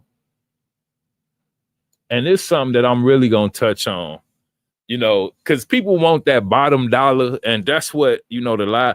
I want to give people the bottom dollar on what I think they can start with to even remotely be successful. That's going to be, the goal of that particular live stream, where I'm contrasting trucking in reality versus trucking on the internet. That's what I'm contrasting. And the goal is to get to that. What is the minimum that you can start with in order to even have any hopes of being successful when starting a trucking company? And, it should, give some individuals clarity, in a bunch of these situations. If you in here, you haven't hit the like button, hit the like button for me one time.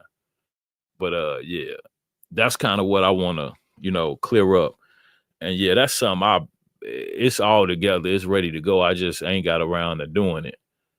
But yeah, we're going to definitely touch on that because I want to give my, thoughts on it. Some people say $3 to $5 grand. Get you in and rolling. But that, I'm telling you, Just being 100% honest, that's a setup. You setting yourself up for failure, coming in with that amount of money. And that's just being 100% honest with you. And anybody with any type of common sense should know. Just a little common sense should know. That's a really low number to start out trying to, run if you want to try something out for $5,000, try it out. But if you want to be successful, I wouldn't start with 5. And like, I'm not going to spoil it. But like I say, I do have a minimum number that I'm going to give individuals that, in my opinion, they can. And this ain't even saying that it's going to get you there. It's just saying, if you won't have this amount of money, don't even worry. Just keep hustling. Just keep hustling until you get to this amount. And even when you get to, because I'm going to give you the bottom. See, most people going to give you, just with extra on top. I could give you that too, where you this, but people are trying to have that minimum number that they need to even remotely have a chance. And that's what I want to get my take on that. And I'm gonna do that in the next couple days once I find time. Yeah, definitely.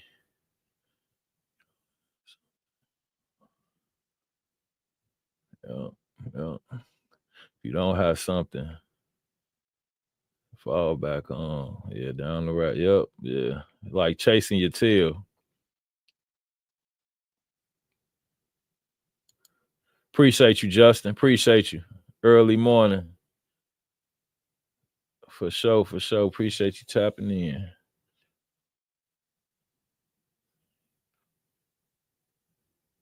Yeah, yeah. Well, we all have to go through the same things day to day, man. Stay safe out there, Justin. On your early morning route. Appreciate you for tapping in.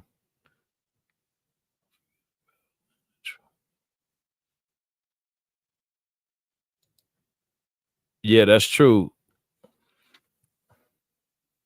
You still, not only if you got a note, you still got to cover that note too. The financing company don't want to hear that the truck broke down. And as Janet is stating, the insurance company don't want to hear that either, or any of the other expenses. The ELD company don't want to hear that the truck is broke down. They just want their money. People don't really care about, and they're not supposed to, but yeah, these companies don't really care about, you know, what you're going through business wise. They just want their money. And then they say, we'll leave you alone. Then you could go back to see your little problems or whatever you got on the day to day, but they want their money. So, you ain't going to get a lot of leeway finance wise. You're going to have to, have some type of capital. Yeah. Yeah. That's a big thing. I think it's 5,000, but you will have some crazy people, to just get, you know, real crazy and tell people 2 to 3, like, you just gonna lose that 2 to 3. But even 5, I've always said that I felt like 5 is, irresponsible. That's irresponsible amount of money for an individual to start a business with in general. What, it might be something you could start for 5K, but like when you get into wanting to, actually upstart and upkeep a successful business, you have to have some type of capital. Most individuals have been working a job. You'll see them pull money out of like a 401k or, something like that, where they got, like Janet is saying, 25, 35K. But 2, 3, 5 grand is not gonna cut it. I don't think it was responsible back then. It was just easier to get by for a while until you tried to figure things out.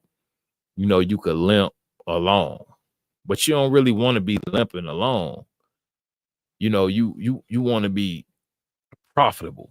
You want to be making money. So, of course, in business, the first 3 to 6 months are gonna be rough, but you don't want to come out limping along once again, leaving a job, but still actually just being paycheck to paycheck. You trade the job out for, being an owner operator, but in all actuality, it ends up being kind of the same circumstances because you barely making it that week, you know, until the next week. You got individuals, and it's a real thing. You know, never get talked about, but I, talk about the real side of trucking. You got individuals that get to a certain point in the week and it's profitable loads right in front of them, but they can't run those loads because they don't got money for fuel. True story. Individual get to Wednesday or Thursday, they've been running hard, but they done ran out of money. So it's profitable loads sitting right there. They don't got the money to run them. I can't go out the hour and come back. That's going to cost me 150, 200 round. I ain't got 150, 200 round right now. I got $70 to put in the tank. I got to find a short haul.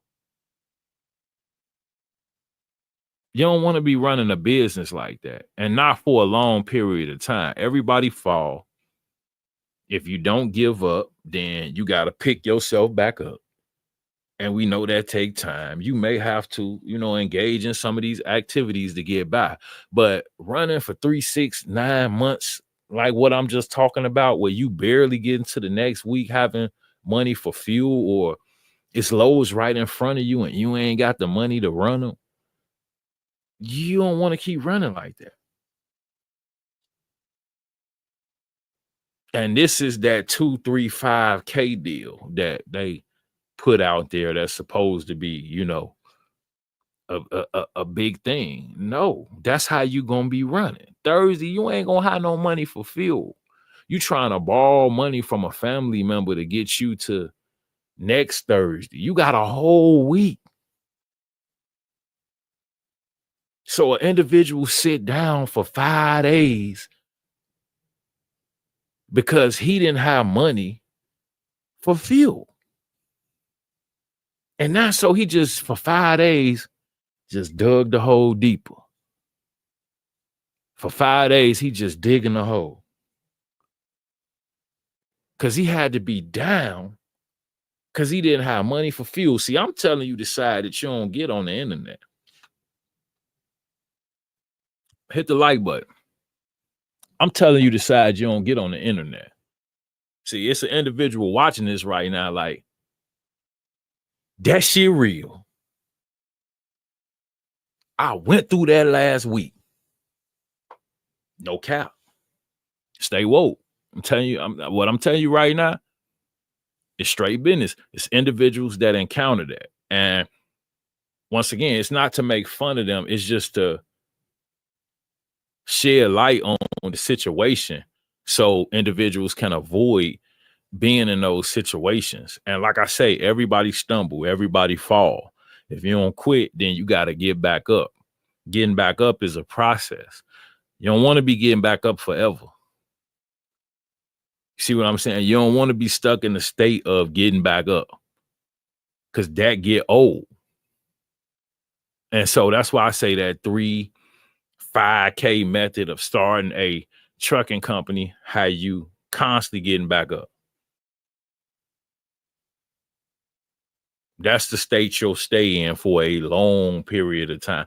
Who want to do that? That's what causes individuals to quit because they constantly trying to get back up. Damn, I just can't get back. I just keep trying, but it just can't get it right. Quit. So this is something to think about. You want to have money for fuel. You want to have extra cash on hand. Some type of extra cash on hand. But I mean, it's I don't know.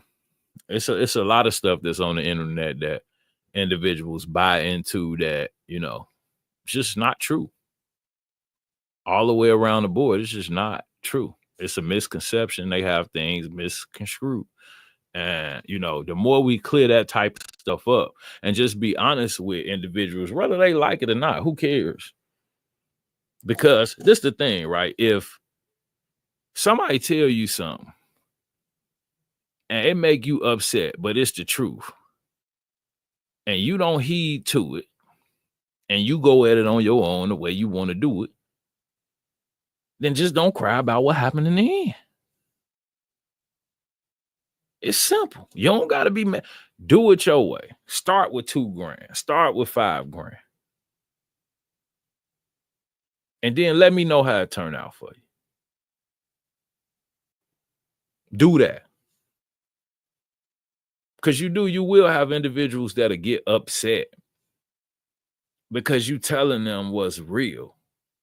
Like, to save them from what's gonna happen. Not what can happen, but what's gonna happen. It's already written if you do that. Now, if you want to do it anyway, then do it anyway. But at the end of the day, don't come back crying when you dig yourself in that hole or when you hit that brick wall. Because, see, I said this a long time ago. I'm going to say it again. You can watch everything that you want to watch on the internet. When you hit that brick wall, not nan individual that's in these chats or on these platforms on a day-to-day basis, because you see them all the time. None of these individuals, when you crash into that brick wall and it break you all the way down, they not going to pick you up. They are not going to hold your hand. Period. The internet is mainly entertainment. It's knowledge and it's education involved. But most of the individuals are more entertainers than they are educators. Why? I'm going to tell you. Because most people don't really want the education. And that's why when you tell the truth, people get upset because they would like to live a lie as long as the shit sound good. I'm just being 100% honest with you now. It's late. Or it's early. I don't know. It's late or early. What is it? Either way, we're going to keep it real. People would like to live a lie because the truth hurt. It do. The truth tends to hurt. And lies, they feel good. Lies make you feel good for some reason. So people don't want to hear the truth. And they will get into it with you if you try to tell it. Shut the fuck up. I don't want to hear that. You. This is the world. People like to live a lie. Damn, I'm out of coffee. Shit. Coffee got me amped up. Who's on the list?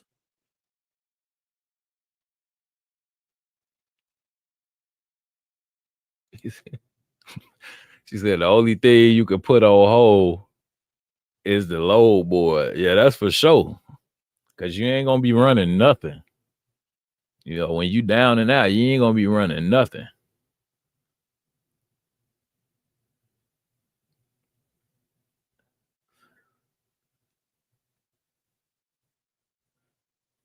Hey, I'm trying to tell them. For real. They don't hear me, though. They will. That's why I say all I could do is bring the information. You know, I don't get it a lot, but I have had individuals just get upset, you know, when you straightforward with them. It's rare because, you know, like I don't add a whole bunch of, you know, I just try to be straightforward. But even then, you know, you do have individuals that are, you know, get upset. I understand you don't want to be ringed around the rosy and I take you on a whole different type of ride to get you to, you know, the case in point. But if I'm straight to the point and I'm telling you what it is and you don't want to accept that, then I mean you just don't, yeah, you just don't want to accept it. Do you dispatch? And see, that's something I'm thinking about because I thought about doing something like that, like a dispatch and something similar, but at the same time too, it's a it's a lot going on with that too. That's a whole other story for another day. But I do, and I've been able to do good business since I've been in the space. It was a time I did mentorships, a lot of them. It was a time I did consultations, 2 and 3 a day. And I don't do as much now, but at the same time, I've been able to do pretty good business and never had a whole bunch of complaints. But you see some individuals just have a lot of bad luck dealing with people, or a bunch of situations back to back. And I don't know what to think because sometimes you would say, it could be the individual, but once you get to so many different scenarios, it's like, what's the least common denominator? Like, it just starts to look weird. I'll just say that. If you get so many people saying the same thing over and over, it kind of gets like it's gonna put some eyes on you. So, and that's unfortunate, but I don't know who's doing business and how they do it. I just know that we've heard a lot of stories, and not from one particular creator, but multiple, especially a couple years ago, where people were spending money for services, for dispatching, for information, for Amazon training, and at the end of the day, just were not satisfied and felt like they were robbed in a sense. So we've seen that a lot throughout the space, and I don't know, it just kind of comes with the territory of offering services. First off, you would want to be professional with your dealings as far as giving receipts, having some type of structured plan on what the individual is going to get, a common goal that we want to get to at the end. What are you actually paying for and looking for? And then you also want to be like, I don't know. I just couldn't charge people certain amounts for certain services, but I don't know, to each his own. I don't even want to get into that because everybody got their price for whatever particular reason. And usually it's based off of what you can earn. So I can't say what any particular program is worth or not worth, but I know that there's been a lot of dismay, a lot of back and forth, damn near outright violence in the space. The space kind of ghetto. Let's tell the truth. Everybody in the space is kind of ghetto. All of the, I don't, even the biggest, I don't throw a name out. They kind of ghetto. They got a toxic trait and so forth. I need to do a live stream on that. Each content creator's toxic trait. It ain't that many of them. So, I mean, I could go through a list of them in less than 30 minutes, but I mean, they're toxic traits, not even the creators, but I'm just saying, like, I don't know. It's just the space now is just, it's different. And some of the stuff we've seen over, yeah, it's just, it'd be unbelievable at times. Like, and it's from different avenues too. It's like, you don't know where it's going to come from some days. You really don't. Who is this? Dragonfly. Where you been at, Dragonfly? I ain't seen you in a minute. Where you been at? Right now, what's today? Wednesday. And I had most of the day yesterday off. I'm already at, like, I believe 21 for the week, for real. Either 19 or 21 for the week. So yeah, me clearing 2,500 a week is easy most of the time. But yeah, I'm at, let me look. I think I did 7 or 8 loads this week already. And I'm at, yeah, probably like, I think 21. And I didn't run most of the day today. That's why my truck was acting fishy, because it was just sitting most of the day. So I did that by today, Wednesday. By Tuesday morning, I was already at 21.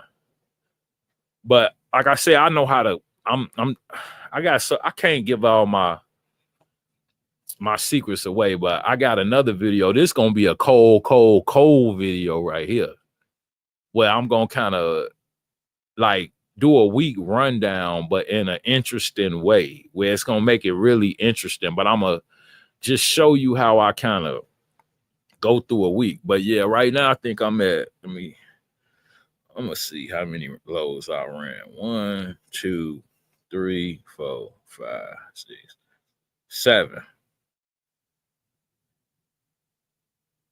So I ran 7 loads this week. The one I ran Monday night and the Tuesday morning was for 600.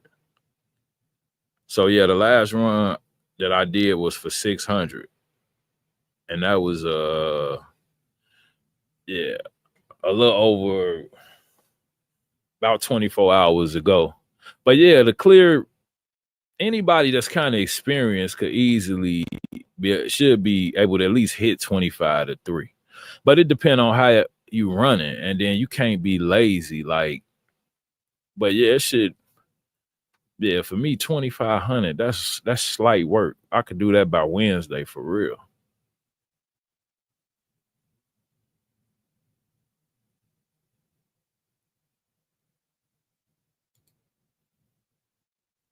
For a brand new trucking company, you need between 30K to 40K of cash spending capital to be able to make it through the first year. Yeah, for the full first year, yeah.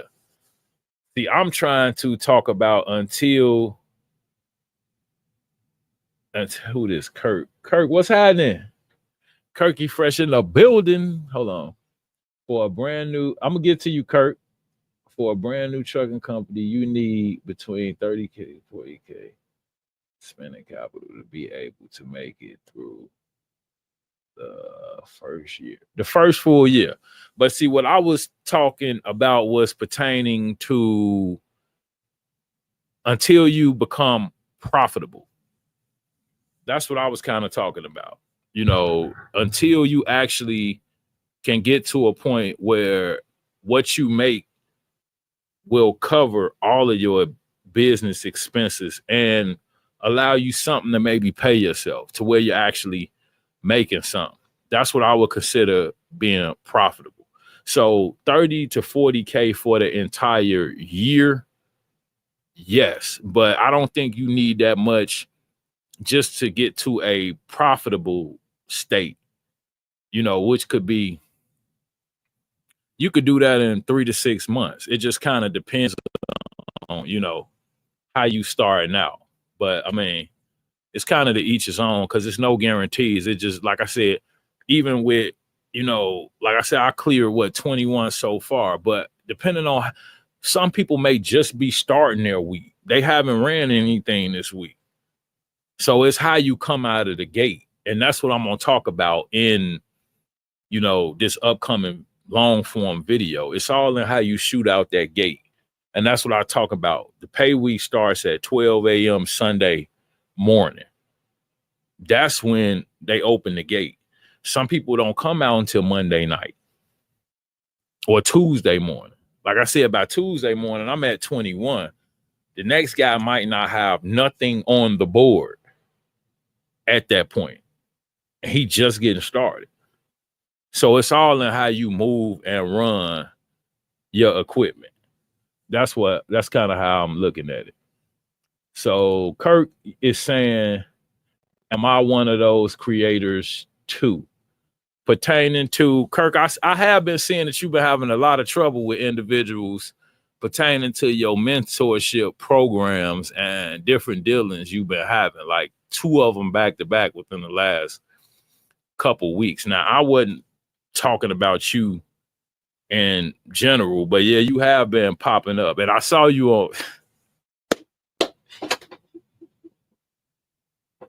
Oh man, I saw you. I saw part of. I saw part of the Wiseman that you did too. That was kind of crazy too, Kurt. What you doing over there, Kurt? What you doing over there?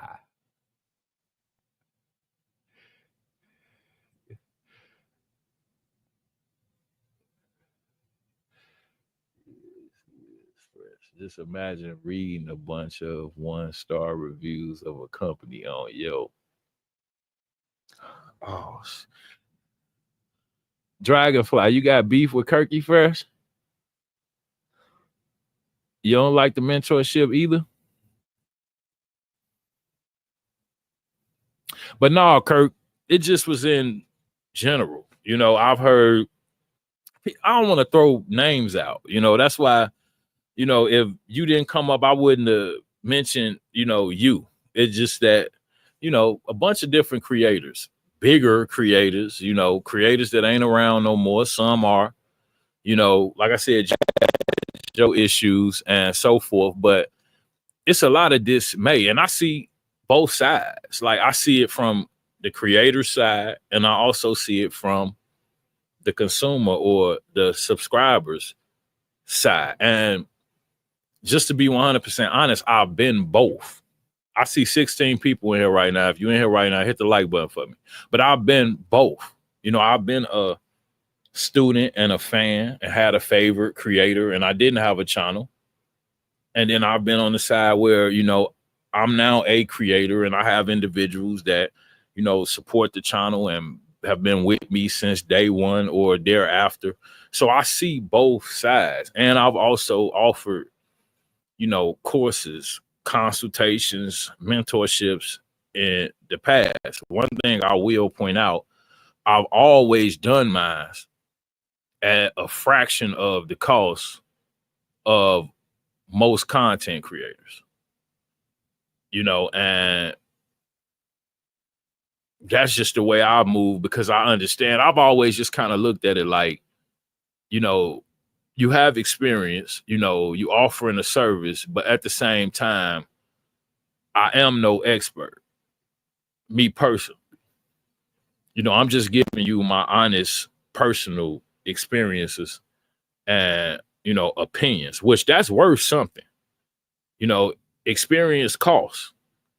But at the same time, I realize I'm not a expert.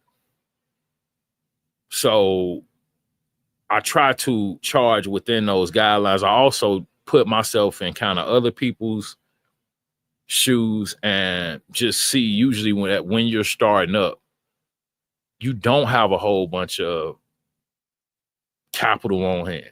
That's expendable. And so, I don't know what that fine line is, because on one hand, like I said, I put myself in both people's shoes. Go out and do the research. It's right here on the internet. And I've said that in the past. Ignorance is no excuse. I've said that in the past. That's something that I was taught at a young age. Ignorance, not knowing, being unaware or uninformed, it's no excuse. You got to do the work. So you don't want to do the work, then you got to pay the price. And that's the way I see it. But like I said, most of the information that you need is right here on the internet. But people don't want to take the time to go through the legwork, and it is extensive. You have to have time. People don't want to sit still no more, unless it's something to somebody they watching. Other than that, it's no, people just all over the place. The research takes time. You're going to be sitting at a computer for 2 to 3 months, taking notes, like watching videos, like writing down prices, like looking at equipment, like that's research. You have to sit still and like tune in. Individuals don't want to do that.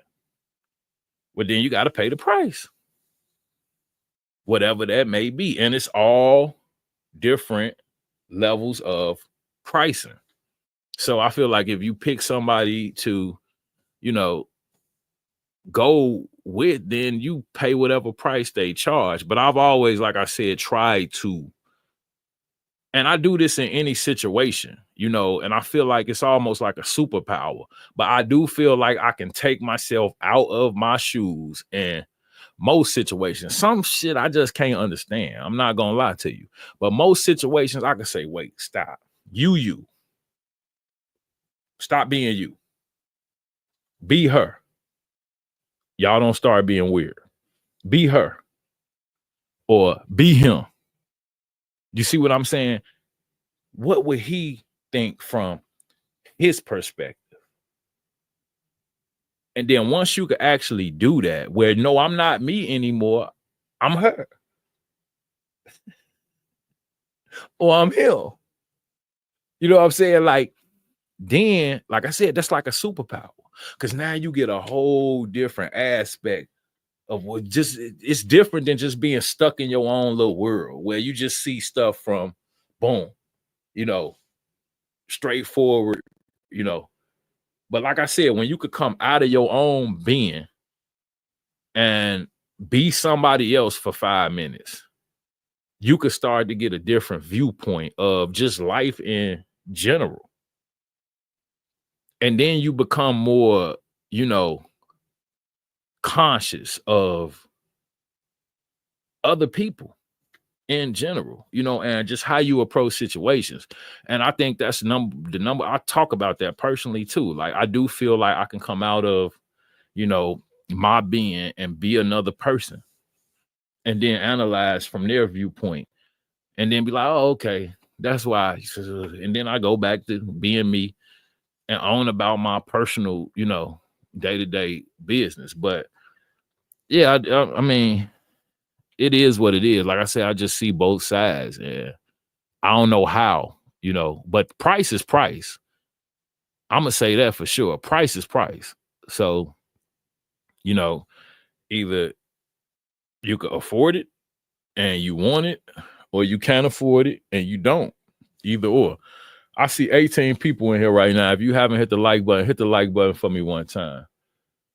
They should. Let's go through these. I just want to see something. I'm thinking I'm missing something. Moving kind of quick. Hold on. I'm missing. Kirk was saying something. Hold on, let me check. Just imagine it's okay. It's all that. I don't know. Let's see what Kirk talking about.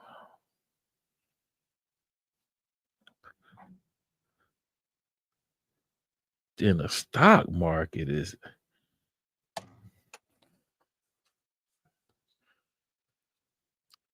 I don't want to be playing with a lot of people when it comes to making money.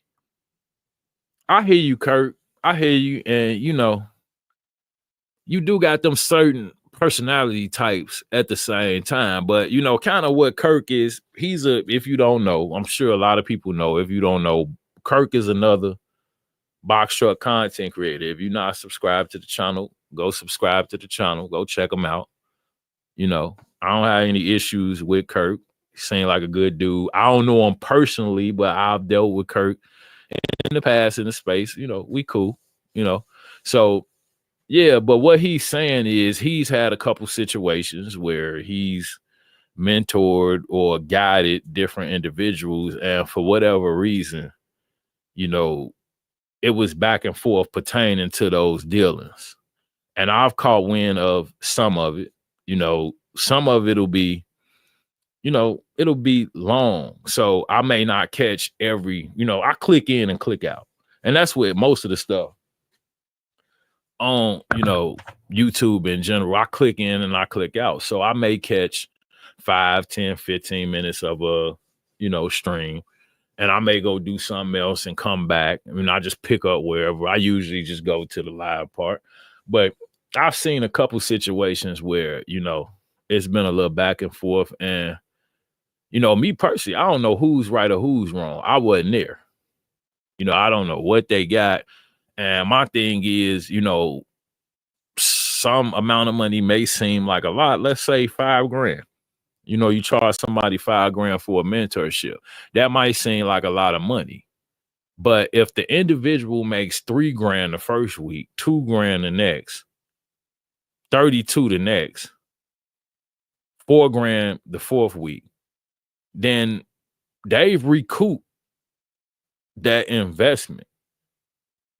And maybe not fully profit wise, but if you're just talking about, so like I said, it depends on the earning potential as to say why I'm charging you a certain amount or not. That's how I personally view it. Now you can look at it how you want, but if you're charging me $5,000 and first week I'm finna make $4, well, I mean, I'm already making, so I don't know how to, determine who's right. And it's not for me to determine. That's why I stay out of a lot of that. But I just look at that. It is a lot of issues that tend to come up. First time checking in from Chicago. Like and subscribe. Appreciate you, Box Truck Buddha. Appreciate you, bro. Appreciate you. One time. Checking in from the Shy.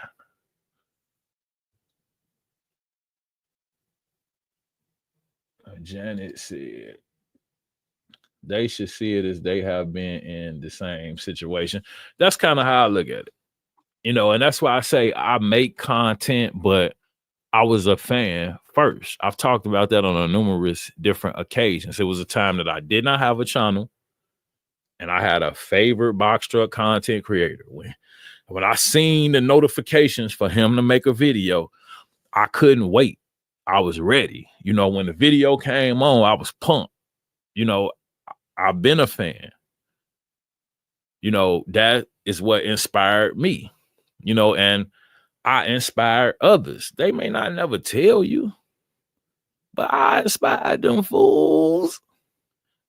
I inspired some of your favorite content creators. How you think they got here? They ain't just get into a box truck space where it wasn't no people. They saw some people there. They saw opportunity. That's why they came in. So I influenced some of the influencers. No pun intended. No pun intended. But I'm just saying I've influenced some of the influencers and some of the ones that came in with me. At the same time I did in 2021, 2022, I influenced some of them. They won't tell you either, but I did. So, I mean, like I said, I've been on both sides. I've been a fan with no channel, and then I've been a content creator. And I try to look at my channel as being small. I don't try to, and then in public, I try to, as much as possible, just operate as, a normal, regular. Actually, I ain't talk about that, but I blew my identity. Oh, let me figure it. See what, because let me figure this out. Me and Mark, the mentor, are the two biggest content. Wait, hold on. Wait, what? Me and Mark, the mentor, are the two biggest content creators in the space. So if someone come for how y'all the biggest though? Who gave y'all that title? Kurt. Now I gotta hold you accountable on that, Kurt. How is you and Mark, the mentor, the biggest content creators in the space? I want to argue. I'm here to argue. Wake Mark up. Where's Mark? Somebody wake Mark up, damn it. Mark, where are you? We need you here. I'm finna go get some more coffee. Kurt, come on, explain yourself, Kurt. What make y'all the biggest content creators in the space now? It's too early for this shit.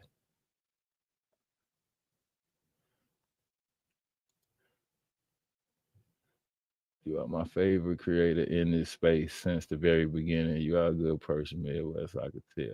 Appreciate you, Jeff. Appreciate you. Everybody got a favorite, but I appreciate that. I appreciate the support, but everybody got a favorite. I, who, yeah, I don't know how you determine who's the biggest. Is it by numbers or, how do we figure this out?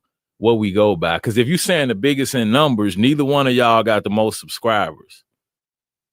So what I'm just trying to figure, and it ain't a slight, Kirk. I'm just trying to figure out, how do you determine who's the biggest? By how? Did the people say that? Did we do a vote? Like, you going by subscribers, numbers of videos? Like, how we doing that? Let's see what we got. Appreciate you, Jeff, though. Appreciate that. Box truck space, of course. If someone comes for our expertise, it's going to cost them money. But some people feel like they don't give. And yeah, it's going, that's just opinion. That's why the courses and stuff like that is really tricky, because once again, we are not experts, but we do know that our experience is valuable. So I don't know, how you determine price, but like I said, once again, price is price. You either pay it or you don't. But then once again, that's why I say we're not experts, and we not connected with like the Better Business Bureau, because we have individuals that, when they spend the money, they can't go to, the Better Business Bureau and say, hey, I didn't get, or what is outlined that you were supposed to get. All of this needs to be, determined beforehand. And that's why I say we are not experts. This is not a perfect process. It's kind of more like a personal thing. And I think that's where a lot of the dismay and the disagreements come in at, because I just don't know how what's the word that I'm looking for? Professionalize the services, to where, like I said, one, if it's complaints, it's some type of arbitration process, to where, it's none of that. It's just either, I'm gonna give you your money back, or F you. I ain't, paying you nothing. So it's like, how do you, determine? And that's tricky with, the whole services that's offered by content creators. Cause I don't think you could go to the Better Business Bureau and say, hey, this guy told me that he was gonna make me great, and I ain't shit. Excuse my French, but I'm just being 100%. Like, I don't think you can go to the Better Business Bureau and tell them that. Like, they not gonna listen. Like, I could go say something about Penske. I bought a truck from Penske, and it was a hoopty. I could go say that, and then they'll listen. But I got something from a content creator. He told me I was gonna make this amount. I ain't making nothing, and I don't know why. Like, they're gonna say that's social media, that's the internet, so I don't know how to distinguish the two. Maximize Trucker, what's happening? Appreciate you up early with me. Yeah, I got what you were saying, Kirk. I just like I said, I was just trying to just figure it out. But yeah, I got the gist of what you were saying. People have grievances over the quality of the product, if you will. So I understand that. But that's why I say it needs to be some type of, way to kind of professionalize the dealings, I would say, because, one way or another, you have to, do good business. And that's on both ends. If you get what you pay for, then, and I had a situation. What was it? Somebody was telling me something, and I had to tell them that, don't say that if it wasn't the case. What was it? It was something with a kid that was, it was something with a kid that was something with a kid that was boxing. I'm gonna just say that because I try not to get specific because I don't know who watching, and then somebody that may have been, involved, even not the person that's telling me, may be like, wait, that was my situation. I know what he's talking about. But a kid got, roughed up boxing. And the parent thought the kid may have had a concussion, but it was not verified. But you telling the story saying, yeah, the kid had a concussion. Don't say that. Like, don't say the kid had a concussion if you did not like make sure that was so I look at some of different stuff like that. Like, you got to be careful with the way you word stuff, and you want to be honest. So yeah, my kid just got popped across the eye and got a little lumpy lump, then I'm gonna say the kid got a little lumpy lump. I ain't gonna say, man, just let my kid get a, don't say that, because then you make stuff look a certain type of way and it's not that. So that's kind of what I'm getting at on my end, relating that back to, just the dealings in the space. There can be misconceptions even from the consumer, and what they feel they either got or didn't get. So that's just that. But it's to each his own. It's really not for me to decide. Just being 100% honest with you guys. But I see it and I just kind of stay out of it. I kind of laugh a little bit, or I may have my personal opinion privately. And then, I'm usually not in those conversations. And I always, since day one, coming on, offering any services or anything, I've always used discretion. And once again, I put myself in other people's shoes.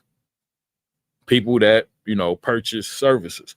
And what I told myself, not making this up, 3 years ago, man, if I come out here and I be charging these folks $2,500 for mentorships, the second something go wrong, they gonna be pissed off at me. That's why I made my prices cheap, because you want to make a person feel like, they got value, and it's tricky. That's what I'm saying. How do you determine? Because I had to go through this for years and years and years to get where I'm at. And now I'm giving you this blueprint in a week. What is that worth? I understand that side. But then you have the side of the second something go wrong, the second they don't make enough to cover the business bills and to pay themselves or to, whatever, then it's like, I've been bamboozled. He got me. And now all eyes on you. So that's why my consultations, $50. That's what I charge. Mentorship, I charge $5. I had content like, what? You attracting losers. Somebody told me that. You attracting losers with those prices. You'll have a bunch of losers around you charging that cheap. And that could be, I don't, but this is, what I've been told. Bro, that's too cheap. You doing this for the low. So that's what I'm telling you. Like, how do you decide what? And was I undercharging? Of course. Should I have been doing consultations for the 50? No. But nobody chasing me down talking about I robbed them either. They can't say that. So it's like, I'll take that. I wasn't trying to get rich off social media. Like I say, I don't even really put, 100% into this, but I want to, and I aspire to do more, and give a lot more effort. But like I said, just being 100% honest, I've had to push myself to do more and to dig and do more research. And, just, I be stuck in my ways, and I feel like I should just be able to come up here and hit record and make my content and go. But it's so many different aspects to it in order for you to be competitive amongst other creators. You have to constantly be, just moving forward. Another thing, I don't want to spend no money. I ain't gonna lie to y'all. I'm cheap. I ain't cheap. I'm frugal. I'm a frugal individual. So I be trying to get stuff for the free. Like people ask me about a GPS. Somebody tell you Garmin. I told you the Hammer app. I'm trying to get you something for the free or for the low. I don't want to pay for nothing. People I know, we don't want to pay for nothing. Is that a good thing or a bad thing? I don't know. I'm just saying I'm a frugal individual. I don't like spending money on stuff I don't need to waste money on. I was thinking about that. When the last time you bought a pair of shoes? I haven't. But I got 50 pair of shoes. Why would I buy more? And I don't wear the shit I got. I got nice shoes in the next room, brand new in the plastic, tied up at the back. I'm talking about Jordans, Timberlands, all type of shit. I don't wear none of that. So why would I continuously keep buying more shoes to put on? I got 2 shelves with 5 tiers filled with shoes. Not buying no more shoes. Gucci belts and Louis belts and all that. Take that $300 and put it into the stock market and lose it there.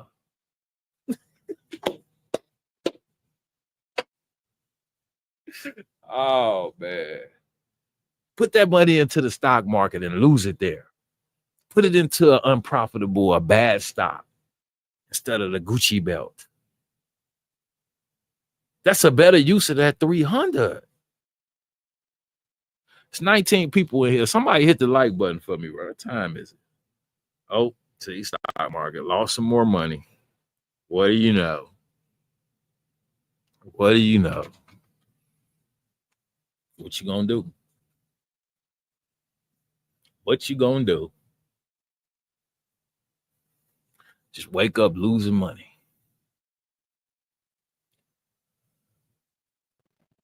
See what we got. What's the channel? See, Shauna love watching there. That's click K Fresh channel. He right there above you, Janet. Go check him out. He cool. They trying to label him a scammer, but we ain't gonna let Kirk be no scammer though. We ain't gonna let them label Kirk as no scammer.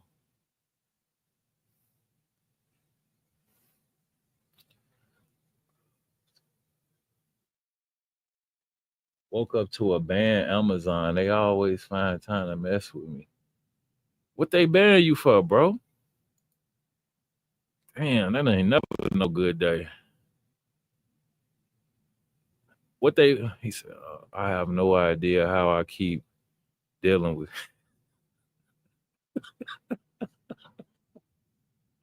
That's crazy, man. Damn.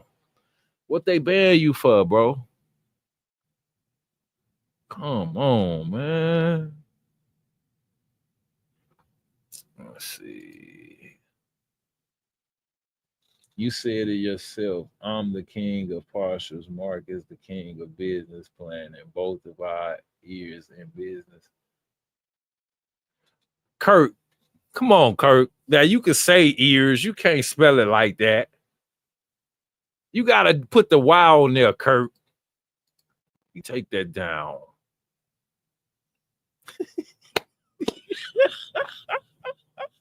Kurt, you can't spell it ears. We let you say ears. You can't spell it like that too, Kurt. Damn it.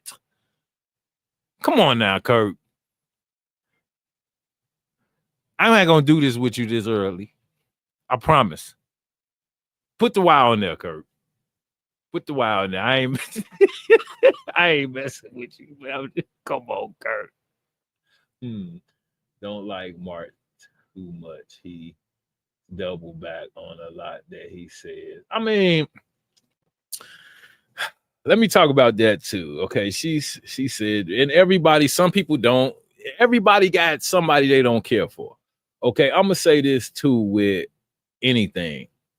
If you watch 99% of these content creators for long enough, I mean, myself included, at some point, an individual is going to contradict themselves. Let's just be 100% honest. Like, let's just keep it real. And I've caught people too, different people, not necessarily Mark, but just in general that have contradicted themselves and quickly. Sometimes you'll see it right after they say something, they'll turn right around and contradict it. And I'll be like, hold on, wait. But I be humble with that as well. I don't be quick to, point out like, man, you said that, then you said this, or you told him to do this, but then you said you do this. And you don't even realize that's a total contradiction from what you just told him 10 minutes ago, because you said it 10 minutes ago. And so it happens. I've seen that as well, where people will, backtrack or whatever on different, situations. I accidentally clicked on that. I can't follow Kurt. You try too hard for me. Yeah, see, everybody got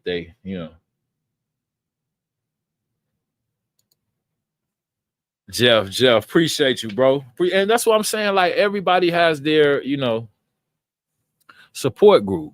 And that's why I don't get bent out of shape or ever just get too cocky on, who's what. First and foremost, and let me put this out, and see, y'all don't want to get me to like, see, I never do that. I never get up here and get to breaking down qualifications and so forth. First and foremost, I don't claim years of business that I wasn't actually in. I showed paperwork. It's still right here. I'll show it again because I like receipts. Bro, this is from 2015. So if you want to talk about years that you were not actually incorporated, because this is what some people do. They talk about years in business where, in my opinion, you weren't actually in business. So I started my LLC in 2019. I had a dually, talked about this, GMC with the 454 with a 18-foot trailer, I believe, where I moved people and I towed cars, four-wheelers, and whatever go on a trailer that I could strap down. I was doing that in 2015. So if we account unincorporated years of business, I've been in business over 10 years. But see, I count the years in business when I started my LLC. So I say 6. So see, I don't do all of that. But I was towing cars and all of this, and I don't have this right here. But people know I was doing this in 2015. I was towing cars, selling cars, like doing a lot of business dealings. But because I didn't have a company name, I never said that. I could have been hot-shotting back then. So that's number one. Second off, I got a CDL. I don't talk about that. Been had a CDL since I got on YouTube. Not only do I got a CDL, I got an air brake certification. I got the hazmat attached. I got pulled over by the police a few weeks ago. About 3 in the morning, I was headed to the truck. State trooper get behind me, say he couldn't see my registration light. That was BS. He said, hey, just, where your license? I ain't gonna give you a hard time about the registration. Like, I had on my license. He looked at it. He said, all these classifications. He said, man, go on, get up out of here. You ain't did nothing. He just looked at the classifications on my license and said, damn. So when we talk about like experience, or, classifications, or, the fact that I've not only been in a box truck that I own, but I rented one for years. I did that too. And before that, I owned a cargo van, the Sprinter, what I was just talking about. And before that, I owned 3 smaller cargo vans, 99 GMC, the diesel with the 6.2, the turbo diesel, I had a '04 GMC Savannah that was like bright orange. Some of this stuff might be, y'all don't want me to sit up here for 2 hours and go through qualifications. I don't brag. You see what I'm saying? But if I'm just gonna keep it 1,000, because that's what I'm saying when you say the biggest and you throw out these words. I've heard that in the past. I don't really like it. I'm gonna just be honest. And why? Because these are subjective or object. It's all based off your opinion on who's the biggest. Because I could find somebody to say, "Hey, I don't watch him," or "Hey, so that's why I try not to get into the labels. But y'all don't really even want me to sit up here and go through. That's just a portion. Just like I said with the cost, I could sit up here for an hour straight and talk about stuff I done did and qualifications that I got. I'm almost damn near a jack of all trades, a master at none. But I do a little bit of damn near everything. And I've done a little bit of everything except drive a semi. That's the only thing I have not done. So when we get to talking about qualifications, I be humble. But you got individuals up here kicking all this knowledge, don't got no CDL. They don't know nothing about air brakes. They can't pass no hazmat certification. They can't pass that. That test intricate. That's why when the officer saw my license, he gave it back. He didn't take it back to the car. He said, go run a hazmat load. So when people get to talking about qualifications and you talking about individuals that don't even got no CDL, or you talking about individuals that never ran middle mile, or you talking about an individual that never been in a cargo. So see, this the stuff that I'm talking about. And I expedited. I done ran locally. I done moved taffy apples, car parts, John Deere. I done been all over the U.S., not really West like that. But like I said, I don't got to sit up here and stroke my own ego or get to talking about qualifications, because the proof, it be in the pudding. I don't got to flex. But like I say, some words I just don't be, and I've heard that before. And I got another podcast, I told you, the crazy one. See, these are tame, but I got a crazy podcast. Well, I was planning to address a lot of that stuff, them statements like, what do we go by to determine who in the space is the biggest or the bestest? I wouldn't normally say numbers of subscribers, but sometimes that could be deceiving. They may not be as active as, they may have once been. But like I say, to put a title on who be, that's kind of, pushing it. But it is what it is, and everybody's entitled to their own opinion. But like I said, right now, what I talked about, I went through a slight number of my qualifications. If you want me to go through a whole list, just say the word. And I sit y'all here for 45 minutes. And I'm telling you, I'm gonna make y'all favorite dude look bad when I tell you everything I've done. I done moved furniture. I done did curbside. I done did middle mile. You know what I'm saying? Like, what you want to talk about?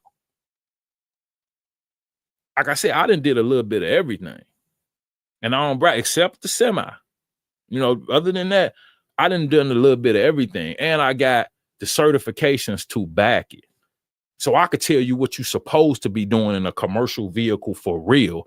When you admire and idolize an individual that ain't even never took the test, they don't even know what's on a CDL test.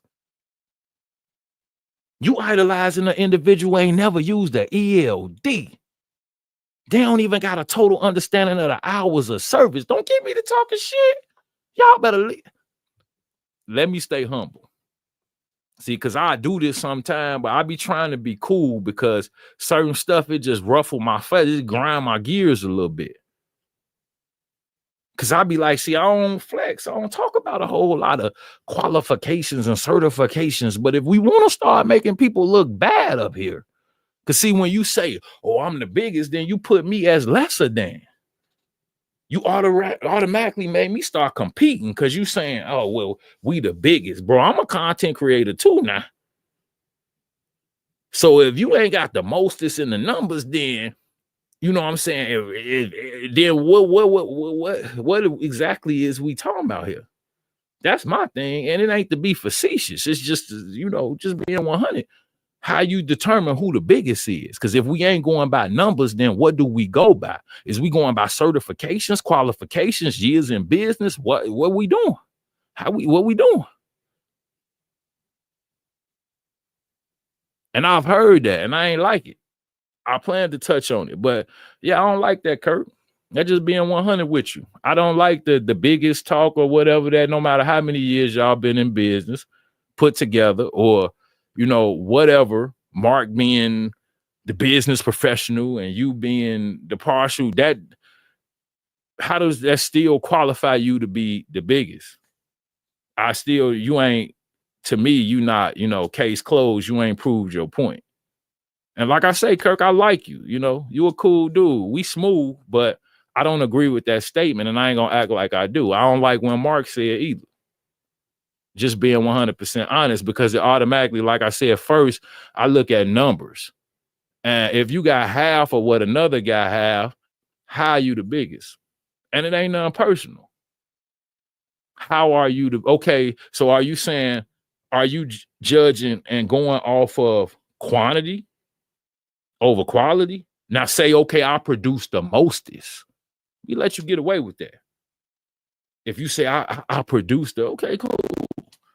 But still, what you produce has to be judged, by the community. And then it's determined by the people. You can't say because I make 3 videos a day, I'm the biggest. Because them could be shitty videos. I'm just being 100, or people may not like those videos. So like I said, I don't do a whole lot of stroking of my own ego. I let the people decide and do what they're going to do. But at the end of the day, like I said, it's certain rhetoric that I don't agree with. And I usually don't see the biggest saying they the biggest. Just being 100% honest with you. Once again, you rarely see the biggest mention they the biggest. Okay, let's do a little experiment. Have you ever heard Elon Musk say, I got money? That was off the top of my head, but I'm just saying, have you, once again, most people don't be Captain Obvious. So when you are it, you usually don't say it. I'm just being 100% honest with you. When it ain't no cap in your rap, you don't got to say so. That's how I look at it. So usually when people are saying, I'm the richest, they ain't. That's why they trying to make you believe. And I'm not talking about you, Kurt, but I'm just talking about people that I'm the richest, I'm the toughest or whatever. They're trying to make you believe that, and they're trying to make themselves believe that because they aspire to be that. But like I said, you're never going to hear Elon Musk tell you he got money. He's never going to tell you he is the richest. I ain't going to tell you that. It's obvious. I'm being Captain Obvious once I start saying that type of stuff. That's just my personal opinion. I see 24 people in here right now. Hit the like button. But yeah, that's just my, personal opinion. I don't mean to wake y'all up starting a whole bunch of drama this morning, but I'm sure it will. But yeah, I mean, it is what it is. That, I can't just act as if, I agree with certain rhetoric if I don't. And I mean, everybody entitled to their personal opinion, but when we talk about qualifications, and then you got to talk about too, the pioneers. Talk about that in the past too. I'm one of the pioneers in the space. I'm with that first group. You see what I'm saying? And then this the crazy part. Mess your head up. I'm still here.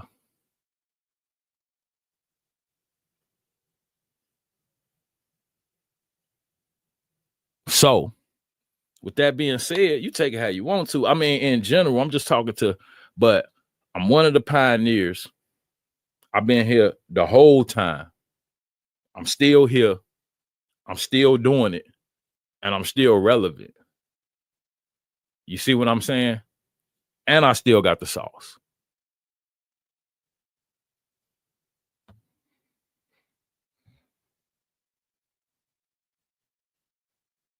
So understood don't need to be explained.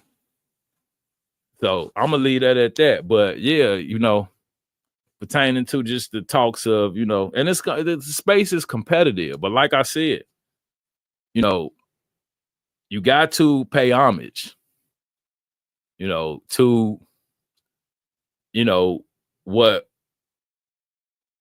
was. Just put it like that. You can't take that away. That's why I say it's documented. So, it is what it is. But I have my own feelings on that whole, and I feel like we just make the content and let the people decide. Like, I'm not gonna argue back and forth on who is what. And like I said, I do like to know what people go by that makes them determine whether they're what was the word that was used? The biggest. So yeah, I do like to know, or would like to know, what makes an individual determine that. How do you come to that conclusion? Did the people tell you that or what? And what Kirk is saying, he's basing it off of years in business, which I feel like it's a slight discrepancy there. Maybe, on some, because like I said, I'm talking incorporated. If you want to talk off the grid, I'm 10 plus years in. So just how we doing it? I just never said that because, like I said, I don't count years that I was not incorporated. But I've been a businessman for over the last 10 years. Like, don't get it twisted. So what we talking about? Like, I don't know. It is what it is. But, it started with just the services that individuals offer and so forth. But it's discrepancies with the services. People feel like they didn't get what they paid for, and it is no Better Business Bureau. So this is the issues that we're running into in the space. What Kirk was saying, and what I was just trying to clear up, he was saying, well, me and Mark, we the biggest creators in the space and such and such. So, like I said, I don't agree with that, but it's personal opinion, and to each his own. So it is what it is.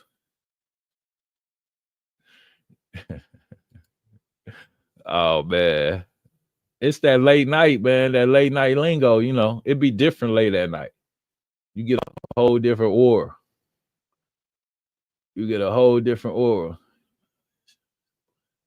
Hold on, this Max. Let me see. Appreciate you.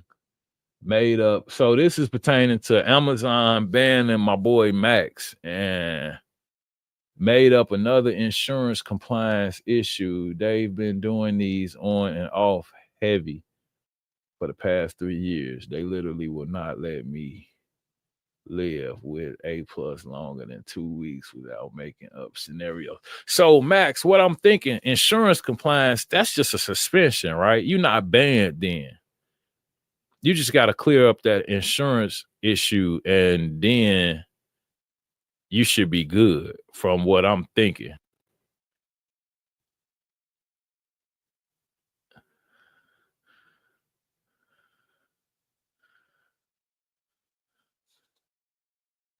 Yeah, but I'm gonna talk about that too, the Amazon insurance, because yeah, they tricky with that insurance. You gotta renew probably 2 to 3 weeks in advance.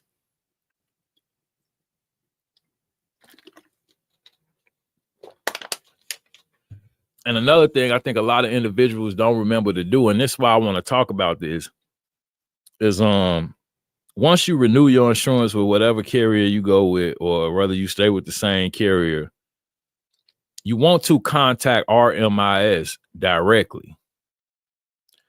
Get them on the phone, tell them you run Amazon, tell them that it's pertinent and you need them to expedite the filing of your certificate.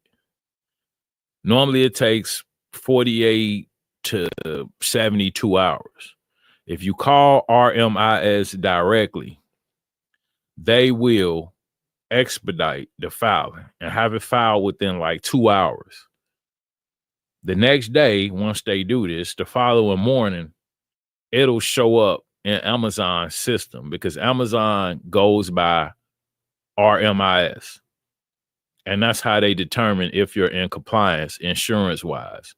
So whatever's on file with RMIS is going to cause you to either be suspended or not. What'll happen, a lot of individuals will wait to the last week and they'll renew then. And then they'll renew and just leave it.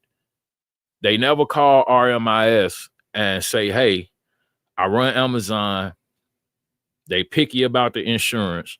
They want it on file before the renewal date. I need you to expedite the process. And it's a phone number. I have it. I ain't got it right on hand, but you call the number. They're going to look. They'll see the insurance. They're going to check the requirements. Once you meet, all of the insurance limits, they'll expedite the process. And like I said, within 2 hours, it'll be visible in their system, but it'll be the next day that it shows in the Amazon Relay app.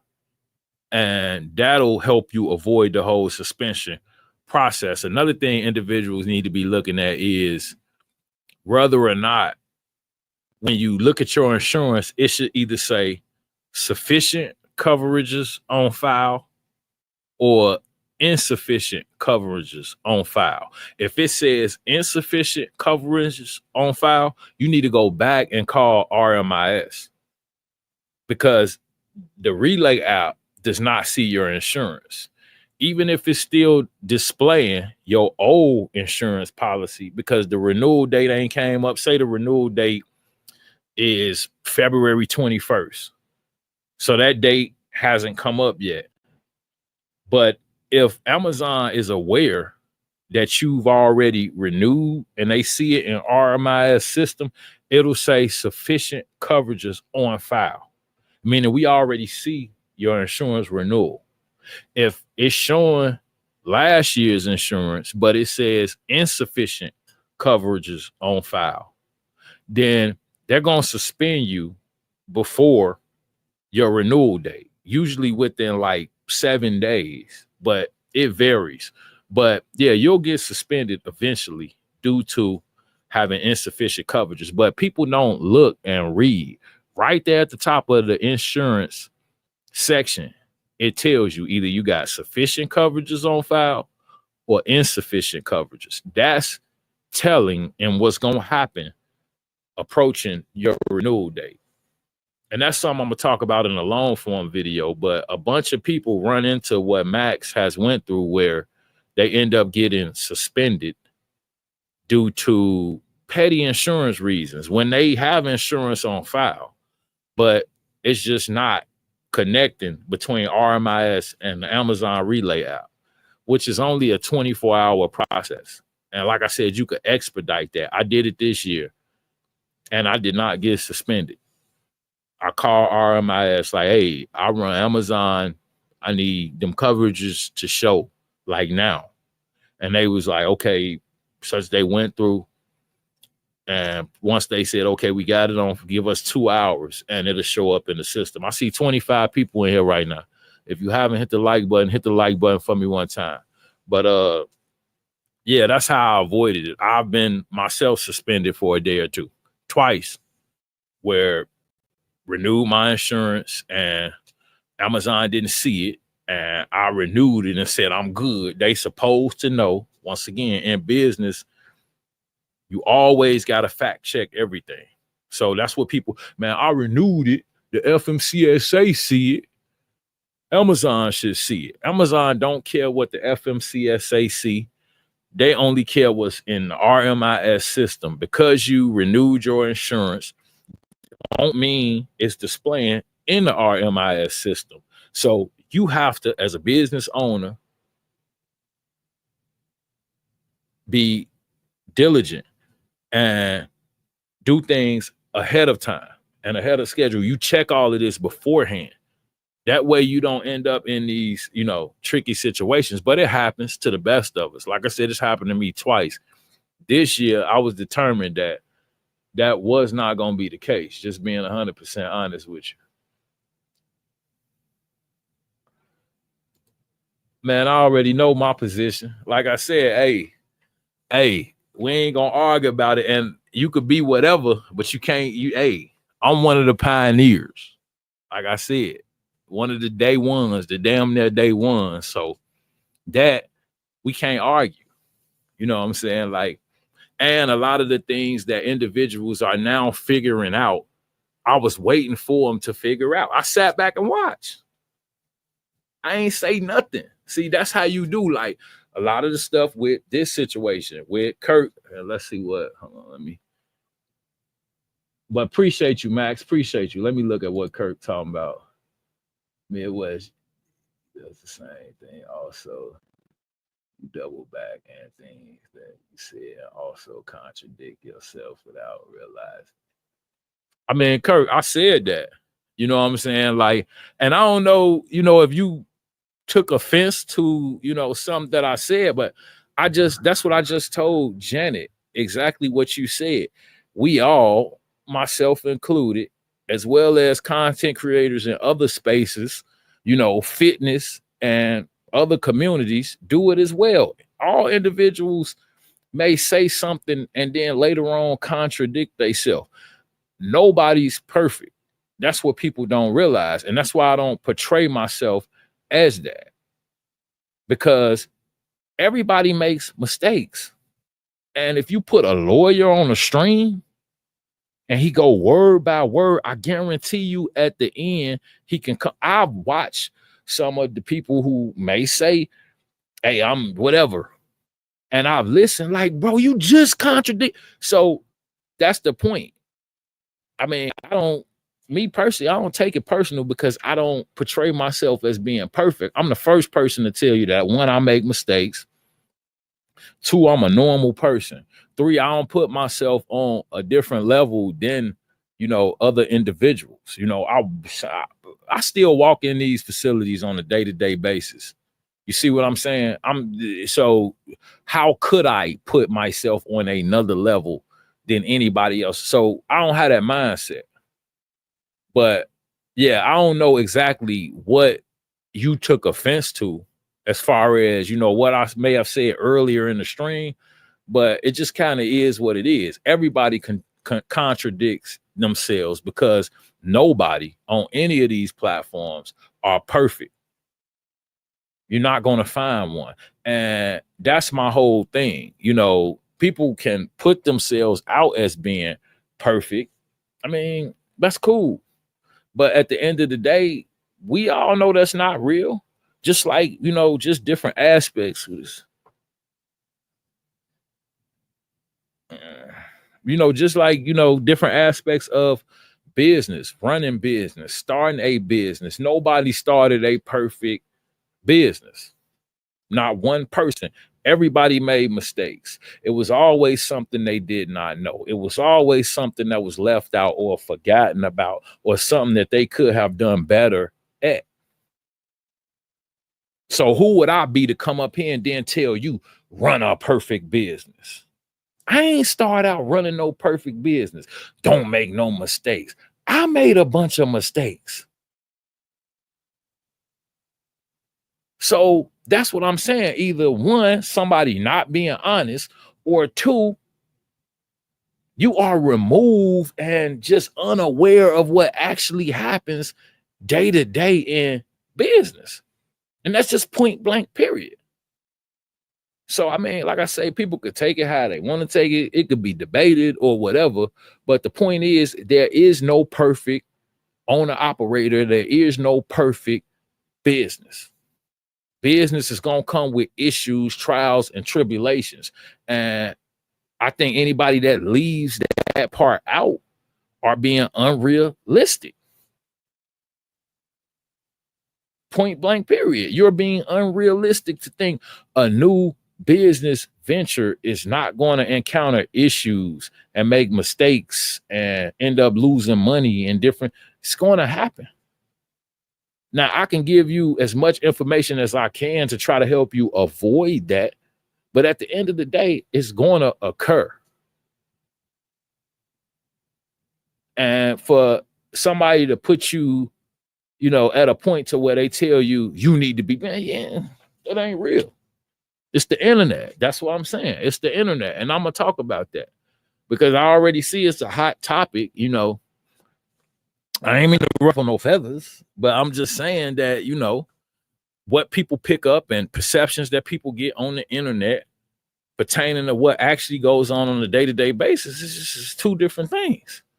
And you need to use your own discernment, and some common sense when you listen to this, and if a story sounds too good to be true, what they usually tell you it is. Have you ever known a perfect story? Or no, you're not going. So it is what it is. You're gonna bump your head, you're gonna fall down, you're gonna make mistakes. Your discipline, your character, your resolve in these different situations are going to determine the outcome. That's the bottom line. So I mean, it just kind of is what it is. But if you see some Kirk, because I'm still looking at that, if you see some contradictions, point them out. Point them out. I mean, like I said, I ain't perfect, so I can make a mistake, and I ain't gonna feel bad about it because once again, I make mistakes. I never said I didn't. So if you see me make a mistake, point it out. I'm gonna own up to it, and then I'm gonna keep doing what I do. It's like it's not the end of the world. I don't have to live up to perfect expectations. See what I'm saying? So it just, I mean, to each his own, but it is what it is. Talk to them. Let me see. That's my goal. CDL trucker. I will be then. Cause man, I will be on the road for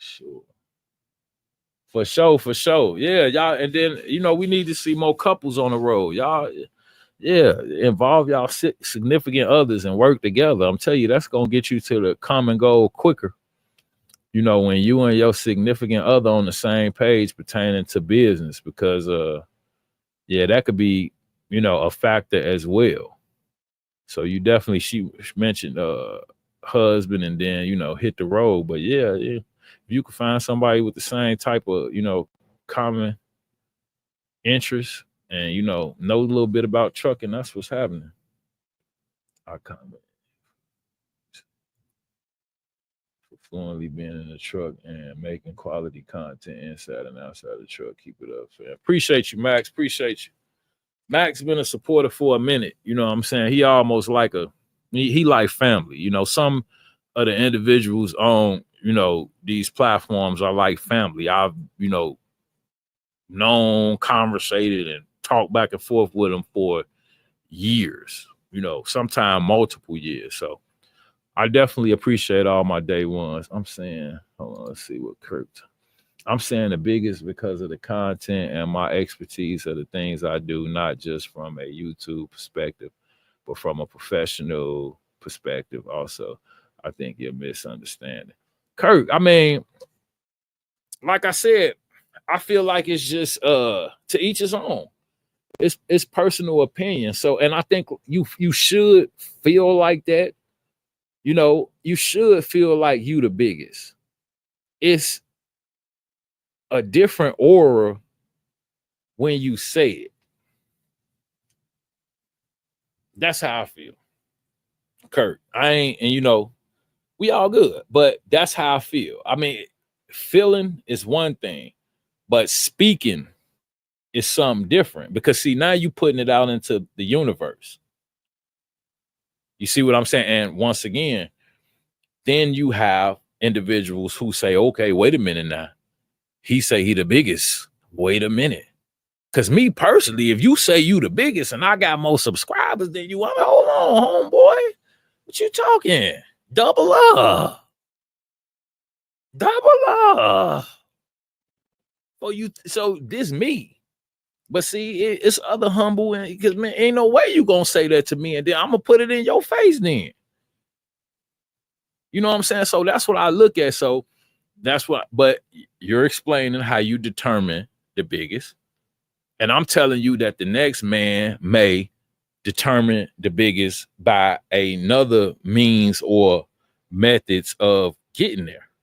He may not go by, so, and then I think, Kirk, I looked at your channel recently. Did you've been on YouTube, what, since 09? I just saw that a few days ago. I think you've been on YouTube since 2009. I could be wrong, but my memory be okay. I think you've been on here since 09. So you actually an OG content creator. I ain't taking nothing away from you, but when I hear biggest, I automatically start thinking numbers. And that's with anybody. I haven't heard anybody with the highest numbers. When I look at number of subscribers say that they were the biggest, that's just being 100% honest. It's going to be an individual that don't have the most subscribers. And like I say, so are you going quantity over quality? Or what we doing here? Just explain. But he's saying he's going off of, I'm trying to look. Yeah, he's saying he's going off of, experience. And Kirk, I know got over a solid 10 years, but like I say, it just be discrepancies in everything. So it is what it is. And like I say, once again, I ain't trying to ruffle no feathers. I'm just saying, when you be saying you the biggest, what I'm saying? Some people, they be upset about that. That's all I'm saying. They don't like you saying. Feeling, like I said, is one thing. And you can say what you want. But there will be some rebuttal. And maybe not immediately, but eventually something gonna come up when you make those type of statements. So that's all I'm saying, Kirk. No pun intended. Simple. Hey, I got that simple intro, man. You just, simple, straight to the point,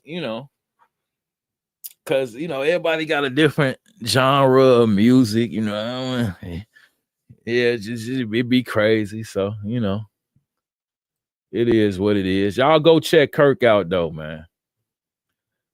Y'all check Kirk, check my boy Kirk out though. Kirk cool. He all right. Like I say, we ain't gonna let them label you as no scammer, Kirk.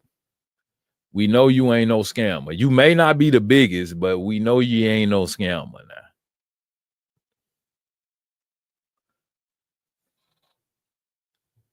So here you go.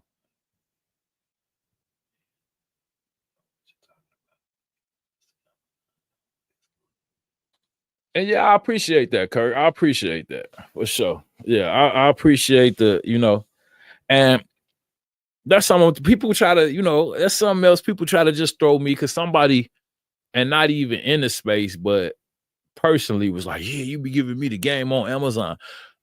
Why people always try?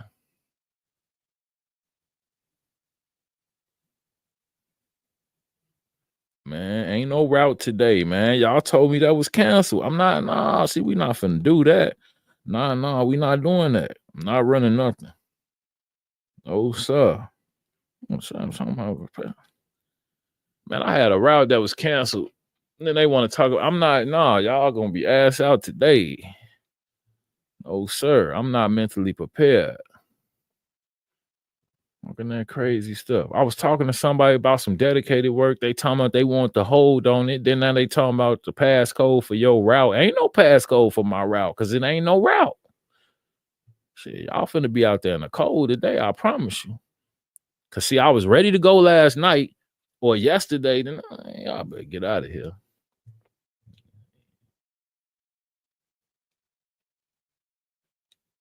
I do Amazon and I am making way more money than you. Kirk, we send you pull out 30 and don't do that no more. That shit ain't safe. We send you pull out 30. Don't do that no more. They wondering where you parking.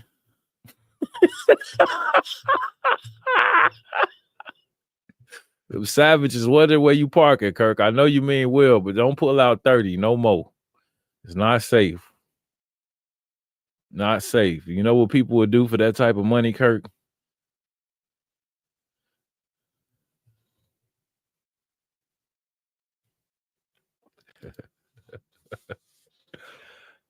Yeah, Kirk pulled out the 30 on a live stream. 30, man. I got the whole 30. Boo. I said, somebody talk about where you parking at tonight. Kirk said he got the 5. He said he got the 5. Kirk said he got that 5. He said, I'll pull out 30 and I sleep well, mother. Kirk, wild hundreds. Kirk, you wild hundreds. You come up here, we call you wild hundreds. Never in the history of content creator pull out 30 in the truck, say, what?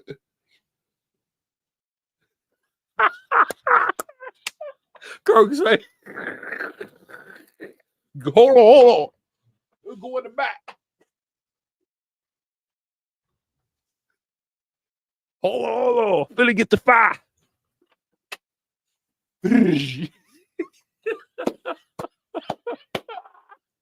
Kirk, you wild, boy. Kirk, you a fool with it. You a fool with it, Kirk. I appreciate you, though, man. You be entertaining, bro. You be entertaining for real.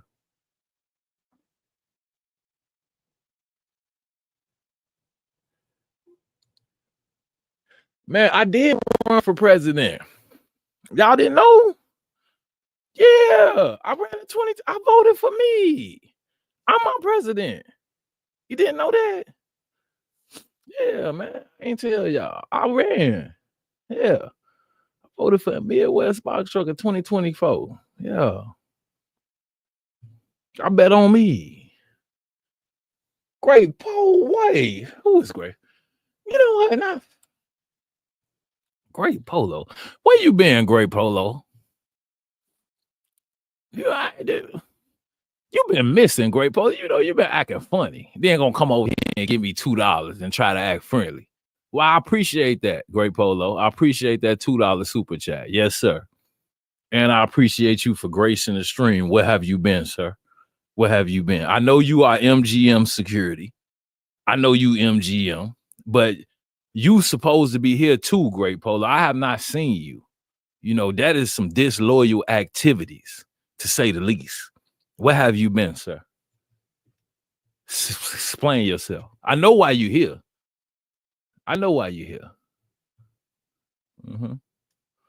So Great Polo is MGM security. So whenever I say certain phrases or innuendos, he shows up. He come over here. He want to make sure everything. I know. They sent you over here, Great. I know. But I appreciate you. I don't think you like Mark Mentor. I think you have a underlying contentment towards him. That's why. That's just my opinion as for me going like who they like and content creators are no different. Well, I mean, we could clear that up. You know, man, y'all trying to have me on here all morning, man. I've been on here too long. But the thing is, you know, I laugh at that too, because let's be real. I don't think only you think that. I believe, and I tried to clear this up on multiple occasions. That's why I stopped. I believe that low key, or maybe not even low key, Mark thinks that I have a problem with him. I mean, let's keep it real. I feel like Mark thinks that I got a personal vendetta towards him. Let's keep it real. Not just you, Kurt. You're saying it, but I mean, I feel like, and then why would you say Mark and not you? You know, why you ain't saying that I have a personal vendetta against you, but you saying that I have it against Mark. Why is that? Why do you feel that way? But I feel like that's I think it's funny. And I think it just adds to the suspense of the content when people think that people got beef. You know, it just make the content juicy. So I'll just let people think what they want. But each time that I've been on a platform and this has come up, I've had the same stance. And I'm not a liar or gonna come up here and be fake or say something that's not true. I've told Mark this personally as well. I don't think he believed me though. I don't think he believed me. So, some stuff I say up here and it may be my opinion or whatever, but it's never nothing personal. If me and that man was standing in the same gas station together, what's happening? What's up, fool? You know what I'm saying? Like, a problem come in when people see each other and it's an issue or so forth. So what I'm looking at is, once again, and I get tired of saying it. I said this 6 months ago, the last time I said it. I have no personal issue with Mark or Kurt or any other content creator. I do not agree with some of the viewpoints that Mark has. Then, contrarily, contrasting it, some of his viewpoints I 100% agree with. So if I agree with some of the things he say, but I don't agree with other things that he say, how does that make me not like him personally? If I come on a public platform and say, hey, you say you the biggest, I don't agree with that. That mean I don't like him? You say go do this, I don't agree with that. I don't think that's a viable option. That mean I don't like him?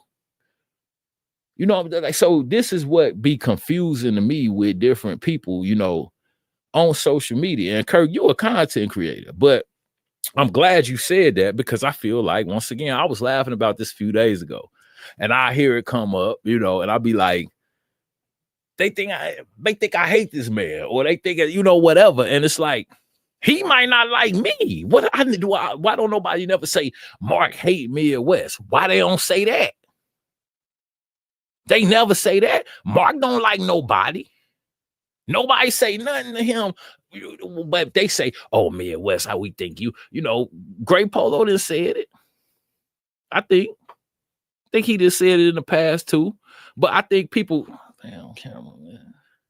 I think people reference and allude to that, but man, come on, man, it's content. This is social media. That's something I need to talk about too. Just the whole everything.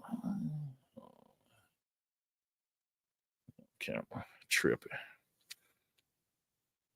Whatever. But yeah, I mean, I think people just, you got to realize it's content, man. Like I said, we do educate, but the bulk of it, in my opinion, is entertainment.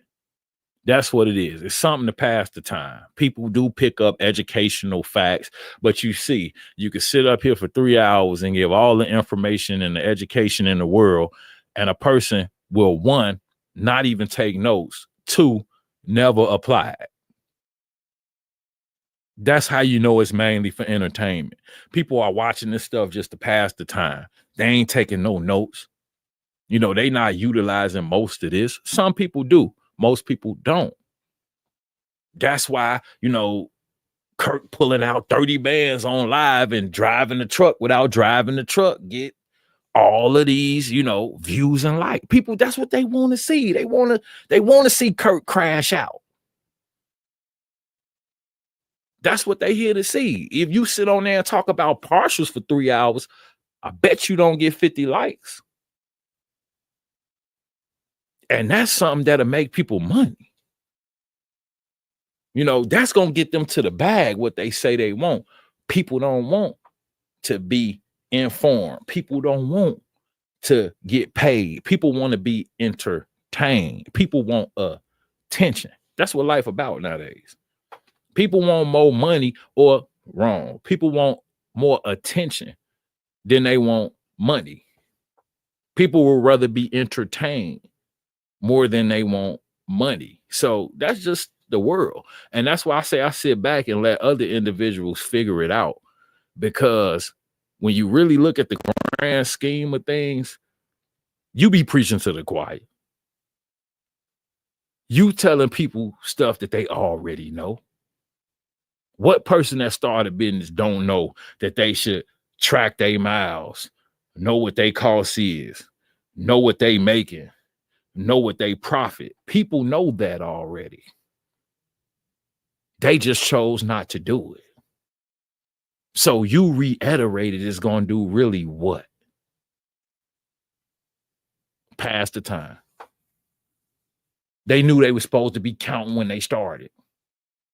Who starts a business and does not expect to count anything? I'm not counting the money I'm making, the fuel I'm purchasing, the deadhead I'm picking up. I'm not counting nothing. Ain't no way you could tell me anybody in their right frame of mind don't think they supposed to count nothing in business. Don't think they supposed to track expenses. Don't think they're supposed to keep receipts. That's crazy. That sound crazy. And for a grown man to have to come back and tell another grown man to do this type of stuff, it just don't make no sense. Sorry, it don't make a whole lot of sense. And that's why I say I sit back and watch people stress themselves out trying to save individuals that other individuals already tried to save, supposedly, allegedly. Maybe they did. But at the end of the day, they tried to do something and it didn't work. So now you got another individual that'll come and, like I said, we've been saving these people for years now. And they still drowning. What that tell you? Because once again, people want attention and entertainment more than they want money. And until that changes, this is gonna keep happening. People getting laid off, they outside partying, they kicking it, they shooting the bobos. So what are people really? What, man? People, like I say, you gotta want the best for you. Somebody sitting on a social platform constantly telling you something over and over ain't gonna get you there. Trust me. But to sum that comment up for the umpteenth time, I have no issues with any content creator in the space whatsoever. I don't agree with everybody's viewpoints, and that's my right. That's my opinion. But you never really hear me say, and I'm just being, man, such and such don't like me at West. I don't really even think about that. And I know it's individuals that's not gonna like me. So what? Like, that don't matter. Like, what how much do not liking somebody pay? That's what I want to know. How much you get paid for not liking me? I hope a lot. Otherwise, you're gonna be broke.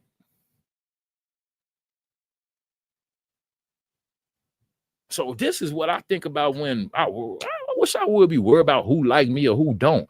But the point is, it's not true.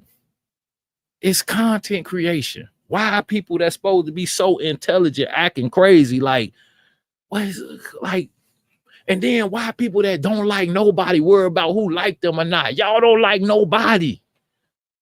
Y'all anti everything. Y'all all bar none. Y'all don't like nobody. Y'all don't mess with nobody. And then y'all wonder why this person don't like me. You don't like nobody either. And I'm not saying that's me, but it just be crazy. The people that don't like nobody be like, I don't know, nobody like me. What? Like, you don't like nobody, bro. You don't mess with nobody for real. So it's like I don't get it, man. It just be cracking me up. But I hear that and I be like, man, it's funny as hell that people people think people got real beef on social platforms and shit that man, please, people going about their everyday lives and living, man. Ain't nobody beefing on no social media, and like I said, I gotta touch on that too. How far are we in? We've been here a little too long this morning. I guess this is a good kickoff, episode 1. Late night. It was a good turnout. I appreciate all y'all. We done riled Kirk up. He finna come for me in a live stream. He gonna air me out and then delete the live stream. I know what you gonna do, Kirk. You gonna air me out for 3 hours and then you gonna take the stream down so I can't see it. I know how you rock, Kirk. I know how you get out. Oh man. Oh man. It's Kirk. What we got here? Let's cook it this morning. Appreciate you, Jeff. Yeah, I gotta cook up here, Blue Moon. They don't come for me this evening. They over there taking notes right now. Let me see it, mama. Dirty mom. Oh man. Oh man.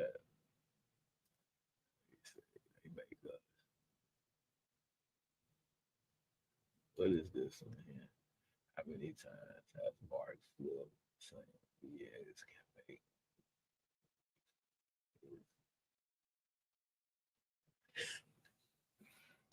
Man, I don't know.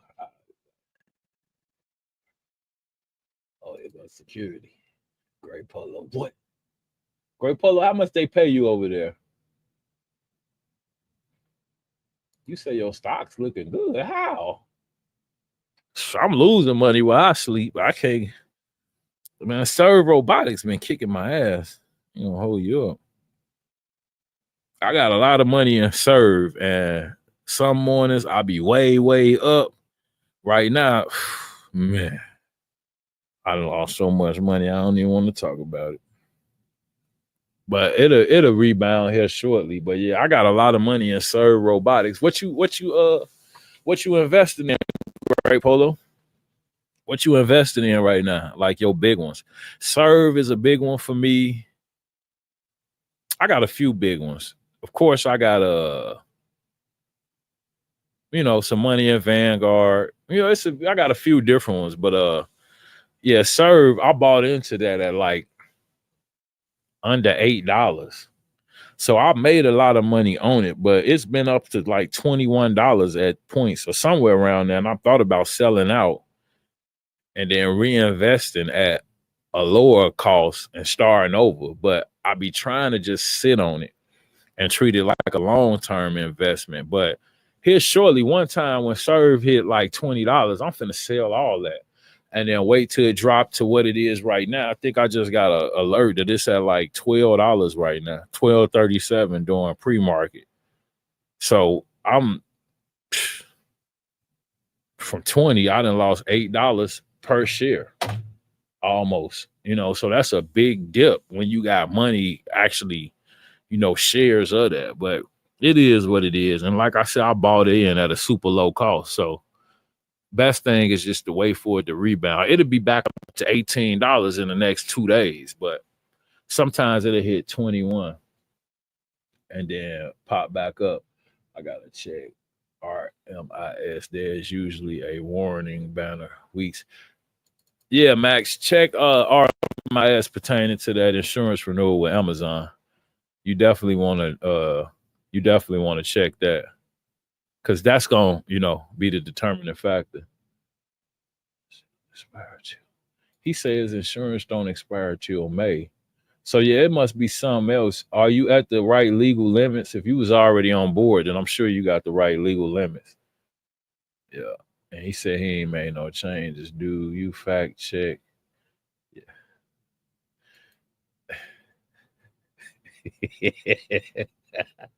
Great Polo, you funny, man. Why y'all that's another thing. They got this ICC number they keep trying to harp on me about. They think I don't got no ICC number, so they be trying to keep bringing that up. They said that's a hole in my game. I know where that came from. Yeah, on safe is still authorized. So yeah, you should be good, Max. That's crazy. But if it's a insurance suspension, that's not a ban. Ban is like permanent. You don't want to be banned. Suspended, you could come back from that. But ban, terminated, you don't want to hear those terms with Amazon because it's slim smidget of a chance you coming back from being banned. And I mean, whew, man. They probably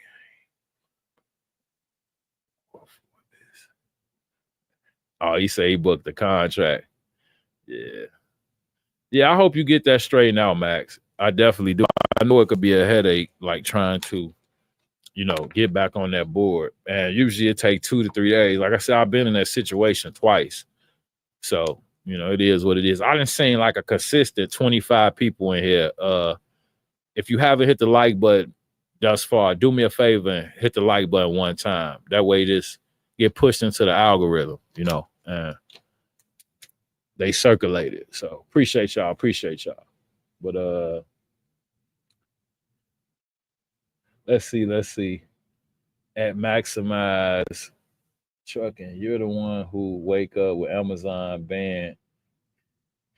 Kirk, you still on fire from that Wiseman podcast, man. Kirk, see, I've been going back and forth with you on this stream. But for real, I'm just realizing something. Like I'm tricking myself because you mad about something else, Kirk. This don't got nothing to do with Midwest. This has nothing to do with Midwest, Kirk. What are you really angry about this morning, sir?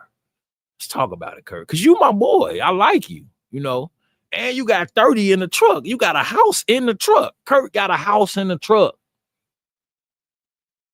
He riding on a damn house.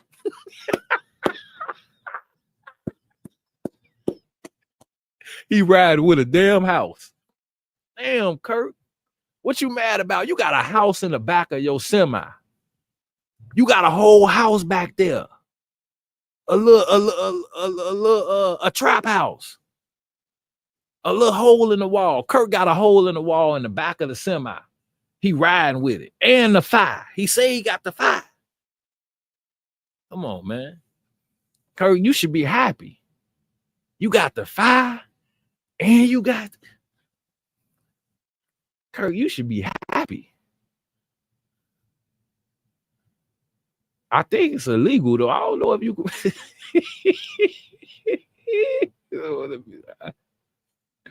Oh, man. Put an egg in one basket. You want to smoke? I'll give it to you this show. This will be your one free. Great Polo, what's up, man? What's happening? What I do? I could care more about Amazon, Kirk. You're the... Oh, man. Early in the morning. I could care more about it. I didn't get that off of there. Come on, hold on. We're going to get that down. Can we find a decent comment?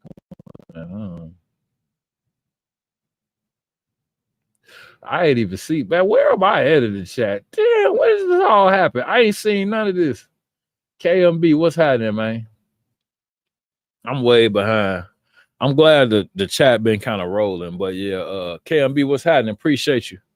Guess you just waking up. I know you always here. Appreciate you. For sure. Max and Kurt, man, y'all, come on, man. It's early, man.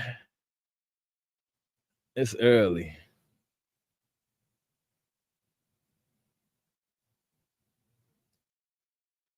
Paid for subs. Ooh, that's that smoke. Y'all try to have that smoke this morning. Paying for subs. That was something I was gonna touch on. But once again, I'll be humble. And not necessarily in this space, but I've seen it in others. I have in the past seen it in this space. And I'm talking about with people that went well into the 100,000s. But once again, the internet versus reality or vice versa. Subs can be bought. That's what a lot of individuals do not realize. I've had, keeping it 1,000, I can show you the email right now. I've had individuals reach out to me saying, hey, we could push your views and we can run up your subs for a small nominal fee. Yeah, it's the space. And I'm going to keep it 1,000 again. I've never, since I've been on YouTube, bought one sub, and I never will. Get out my inbox. If you that desperate for attention on social media, then buy your subs. I'm not paying for no subs. I won't pay for a thumbnail. What make you think I'm gonna buy subscribers? And you got people that do it. They want to grow on YouTube so damn bad that when one of these little media companies with 5,000 people that are subscribed to your channel real quick, then like all your weak ass videos, then you become a big creator and you look like a big shot to the general public when it all started with an email. So you will see a channel jump from 1,500 subscribers to 5,000 subscribers, and Axel did it. Oh, I'm starting some shit now. Axel did it. Axel bought a gang of subs. Y'all know Axel. Go look at his channel. He didn't earn no 20,000 subs. The man was doing live streams where nobody watching them. But you just mysteriously jumped from 1,500 subs to over 2,000 in a blink of an eye. Come on, he bought them subs. I ain't never said that. I knew when he was doing it, he was buying subs. Go look at Axel Live. Them ain't real subs. Chris TV. He bought some of them subs too. The big content creators and the little content creators do it. He used to be a box trucker and then he moved into guns. He ain't gained all them subscribers by just creating content. So that's the next misconception. The numbers ain't even real.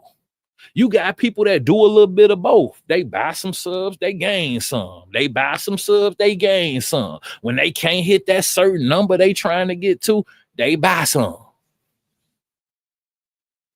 It's all cap though, because once you start buying subs, the overall number is not real. So to the general public, it looked like you got a lot of subscribers. You just spent a lot of money. You had the money to buy the subs and boom, there you go. So what Great Polo is saying, look, people don't, I tell you, I be humble. They don't want me to start talking because I'll pull up the email and show you that it's fact. See, I'll pull up the email where they approach me and then offer me, I ain't buying nothing. I'll shut my channel down before I get to buying subs. That's a sucker. That's what a sucker do. Go buy some subs. You a sucker. And I mean that I'm not buying no subscribers. That you want to be big that bad that come on now. If I can't get there, I just can't get there. I'm not going to pay. So everybody that subscribe is a real person that hit subscribe. You see what I'm saying? I ain't pay no firm with 5,000 people to give me 5,000 likes. Get out of here. So that's a thing too. And that's why I don't take this internet stuff serious either about who's the biggest, because that can be fraudulent. Nobody knows if that is real. And it's no rules on YouTube or any of these platforms on if you can buy subscribers or not. You just email the people back. Yeah, okay, how much you want? And then boom, all of a sudden that number started jumping that was sitting still. Number wasn't moving, and then it'll move because they pay for that. So, like I said, to each his own, but I'm never paying for subs. I don't need subscribers that bad. I don't. They ain't paying me enough for me to want to pay for subscribers. But it happens all of the time. It happens all of the time. Drop the link. We'll drop the link later, Great Polo. I see you. And the reason why is because with my sound right now, I can't hear you. I can do it in a way where I can hear you without a headset, but without my headset, I ain't gonna be able to hear you. I will have to unplug my microphone, and I ain't doing that.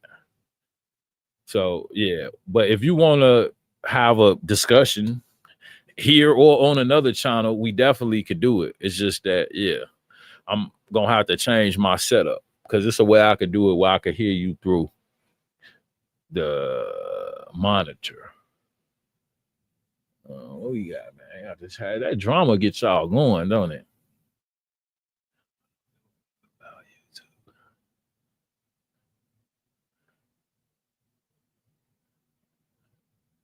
Max, why y'all into it, man? Come on now, y'all.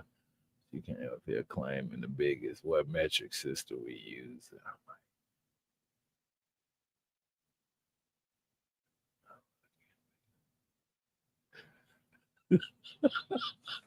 Kirk, where you at, Kirk? We got you on fire, man. Damn, I should have did this stream another way. If I drop the link, y'all can hear it. I just can't.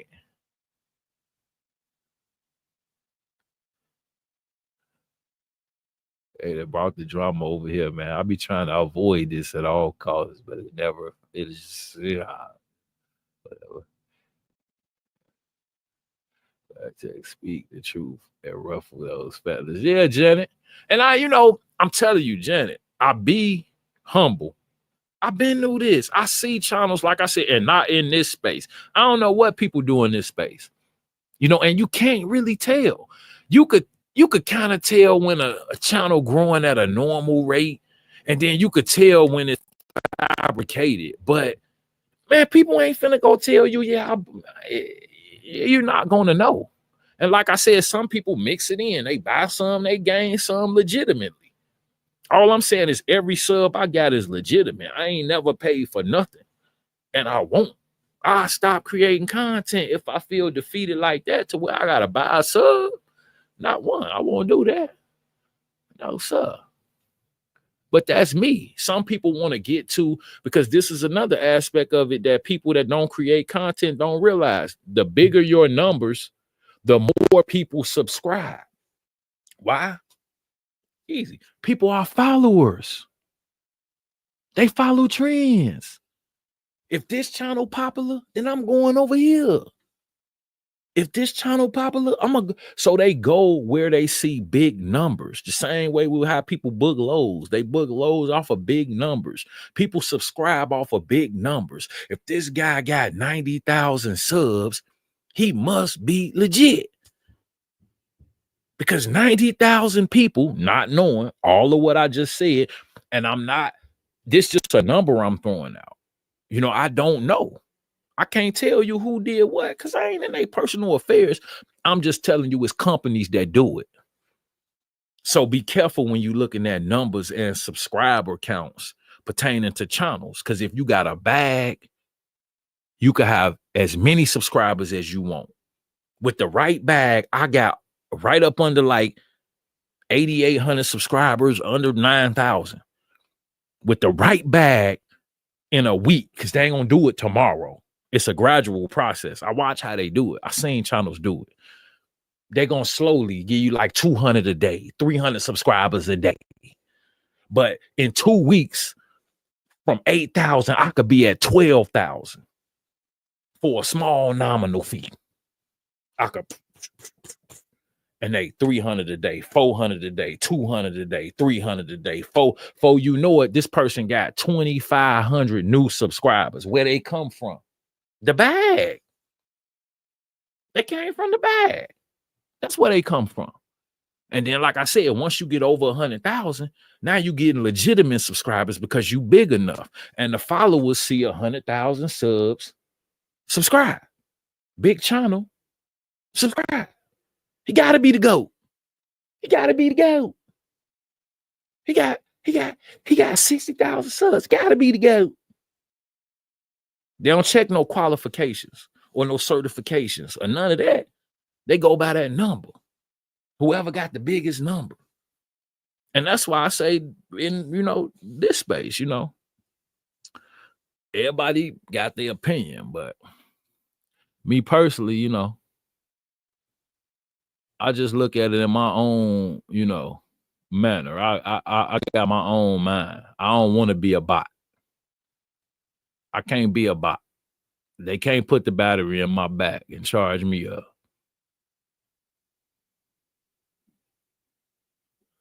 Yeah, that's something. Amazon characters. I'm like, Kurt, we all have to talk, man. I ain't going back and forth with you in the chat, man. I really wish, and I was doing them the streams I've been doing in the last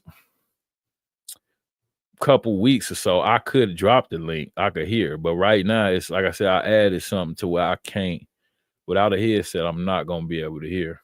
I could use a different mic, but yeah, I might go live later on, and that way I could pop on. Maybe I'll do my reality versus the internet, and I drop the link there, and then whoever got whatever grievances could come up. But to me, it wasn't no grievance; it was just personal opinion. I'm just saying that some people feel that they didn't get the substance out of whatever, but that ain't for me to judge. And yeah, I just think it's a bunch of back and forth with individuals. Had nothing to do with me. I'm just caught up in the middle of it.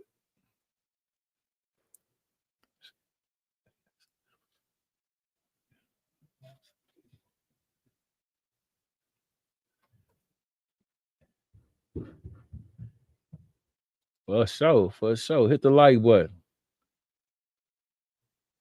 Who? Great Polo. Who don't like the Wiseman, Great Polo?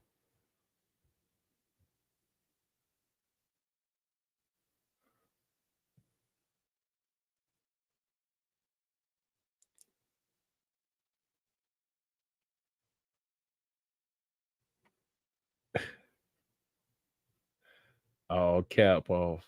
We in the house. So real I am. So real I am with my 3,500 subscribers, even with all the money I make from partial. I never buy subscribers. And I respect that, Kirk. Like I say, I wasn't referring to you, Kirk. I mean, and it ain't to discredit you, but I mean, if you're gonna start buying subscribers, I think you would just start buying them. You will usually people gonna jump over that 10, you know, that 10,000 mark. They want to jump over that because that kind of gets you, it just the more eyes you get on you, the more potential you have for subscribers. And when you have a bigger following, you know, more people are apt to subscribe. That's how it works. The bigger you get, the more people follow you. The more people say, "Oh yeah," then the more people jump on board. It was just like I say, and it ain't to this, but you have a world now where people follow what other people do. It's like a lot of people want to have guidance. And even if it's not direct, if people pick up on something, okay, this guy must be the guy. But like I said, it could be, misconstrued. And I think most channels are real because I think people who just aren't desperate for attention or I want to build a real subscriber base. I'm just being 100. Paying, that's not what I started a channel for. But you got some people that just want to jump right to the top and they want to have that 100,000 or 150,000. So that way, it looks a certain way. Me, I want it to be organic. I want it to be real. I want to be able to say, I ain't never bought a subscriber and look directly, I don't, so that's what but to each his own.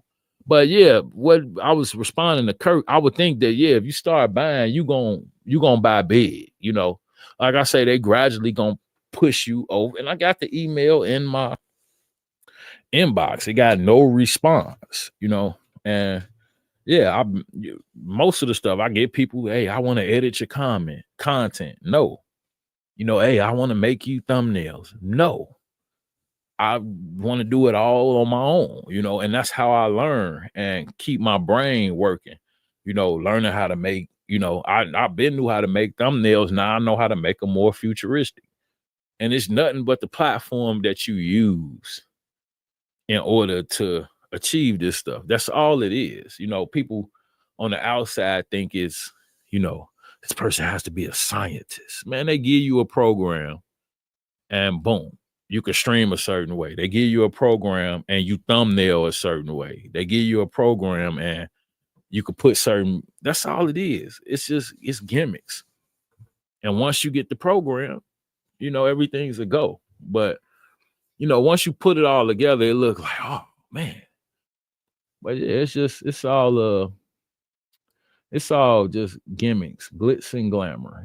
That's all it is. And I add it in, but I ain't gonna lie, I don't like it.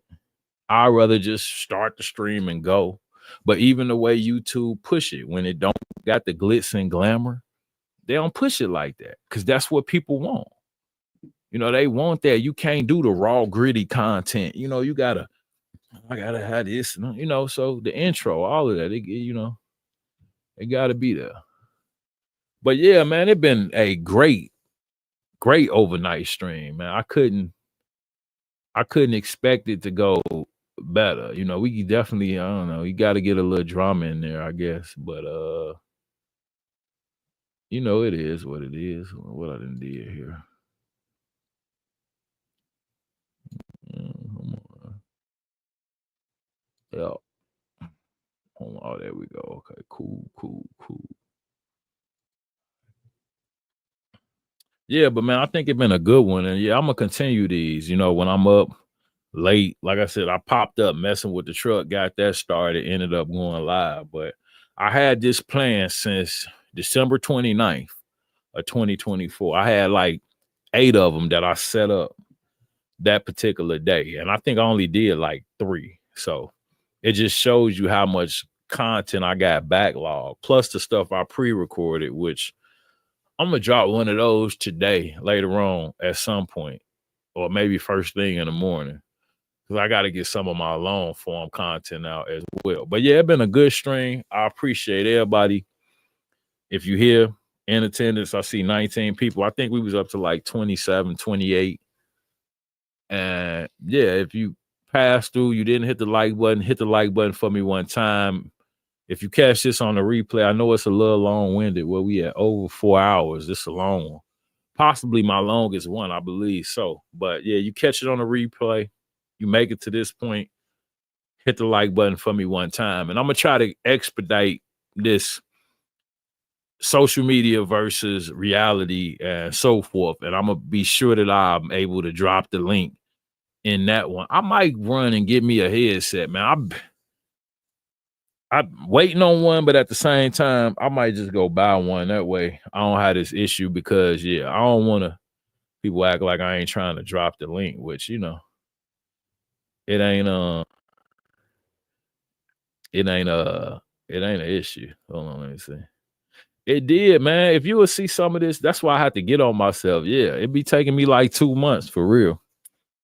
The thumbnail I just recently made, but the idea and the concept was December 20. It was the day before the new year. I think it was the 29th or something. I screenshotted it. Because like I say, I have an idea and I see somebody else have an idea. They couldn't have stole it from me, but I know I had it first. And then when I put it out, somebody might say, oh, they copy or they they duplicate it, when it wasn't that. So before I actually changed the date on that live, I screenshotted it.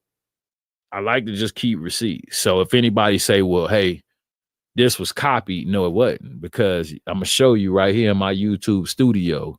It say December 29th. So yeah, it just, and you have to do that because yeah, it's competitive. So and sometimes things will seem a way that they aren't, but it is what it is. That's why you gotta keep legitimate receipts, and then you don't have that problem. But yeah, it's been a good one. It's been a long one. And yeah, for a first episode, late night, I appreciate everybody. Great Polo back in the building. Appreciate you. For sure. Kirky Fresh. Y'all go tap in, go subscribe to Kirk channel. Let me let Great Polo get one more off before I get out of here. He said I've been waiting on the head for a year now. That's because I ain't got the right one. And I ain't got enough super chats. I need them super chats to tap in. I need them super chats to tap in. Yes, sir. But yeah, man, I'm gonna get out of here, man. I appreciate everybody for, gracing the stream, and y'all have a great day, a good morning. Of course, I'm not doing the morning coffee report, that's for sure. But once again, you found any value in the stream, tap that like button for me one time. And yeah, man, I'm gonna get out of here. Give me another cup of coffee. I've been waiting like the last hour to give me a little more coffee in my system. Get up, get the running errands. But appreciate y'all, man. Y'all stay safe out there. Stay safe in traffic. Tap that like button, drop a comment on the way out, and I'll catch y'all in the next one. Peace.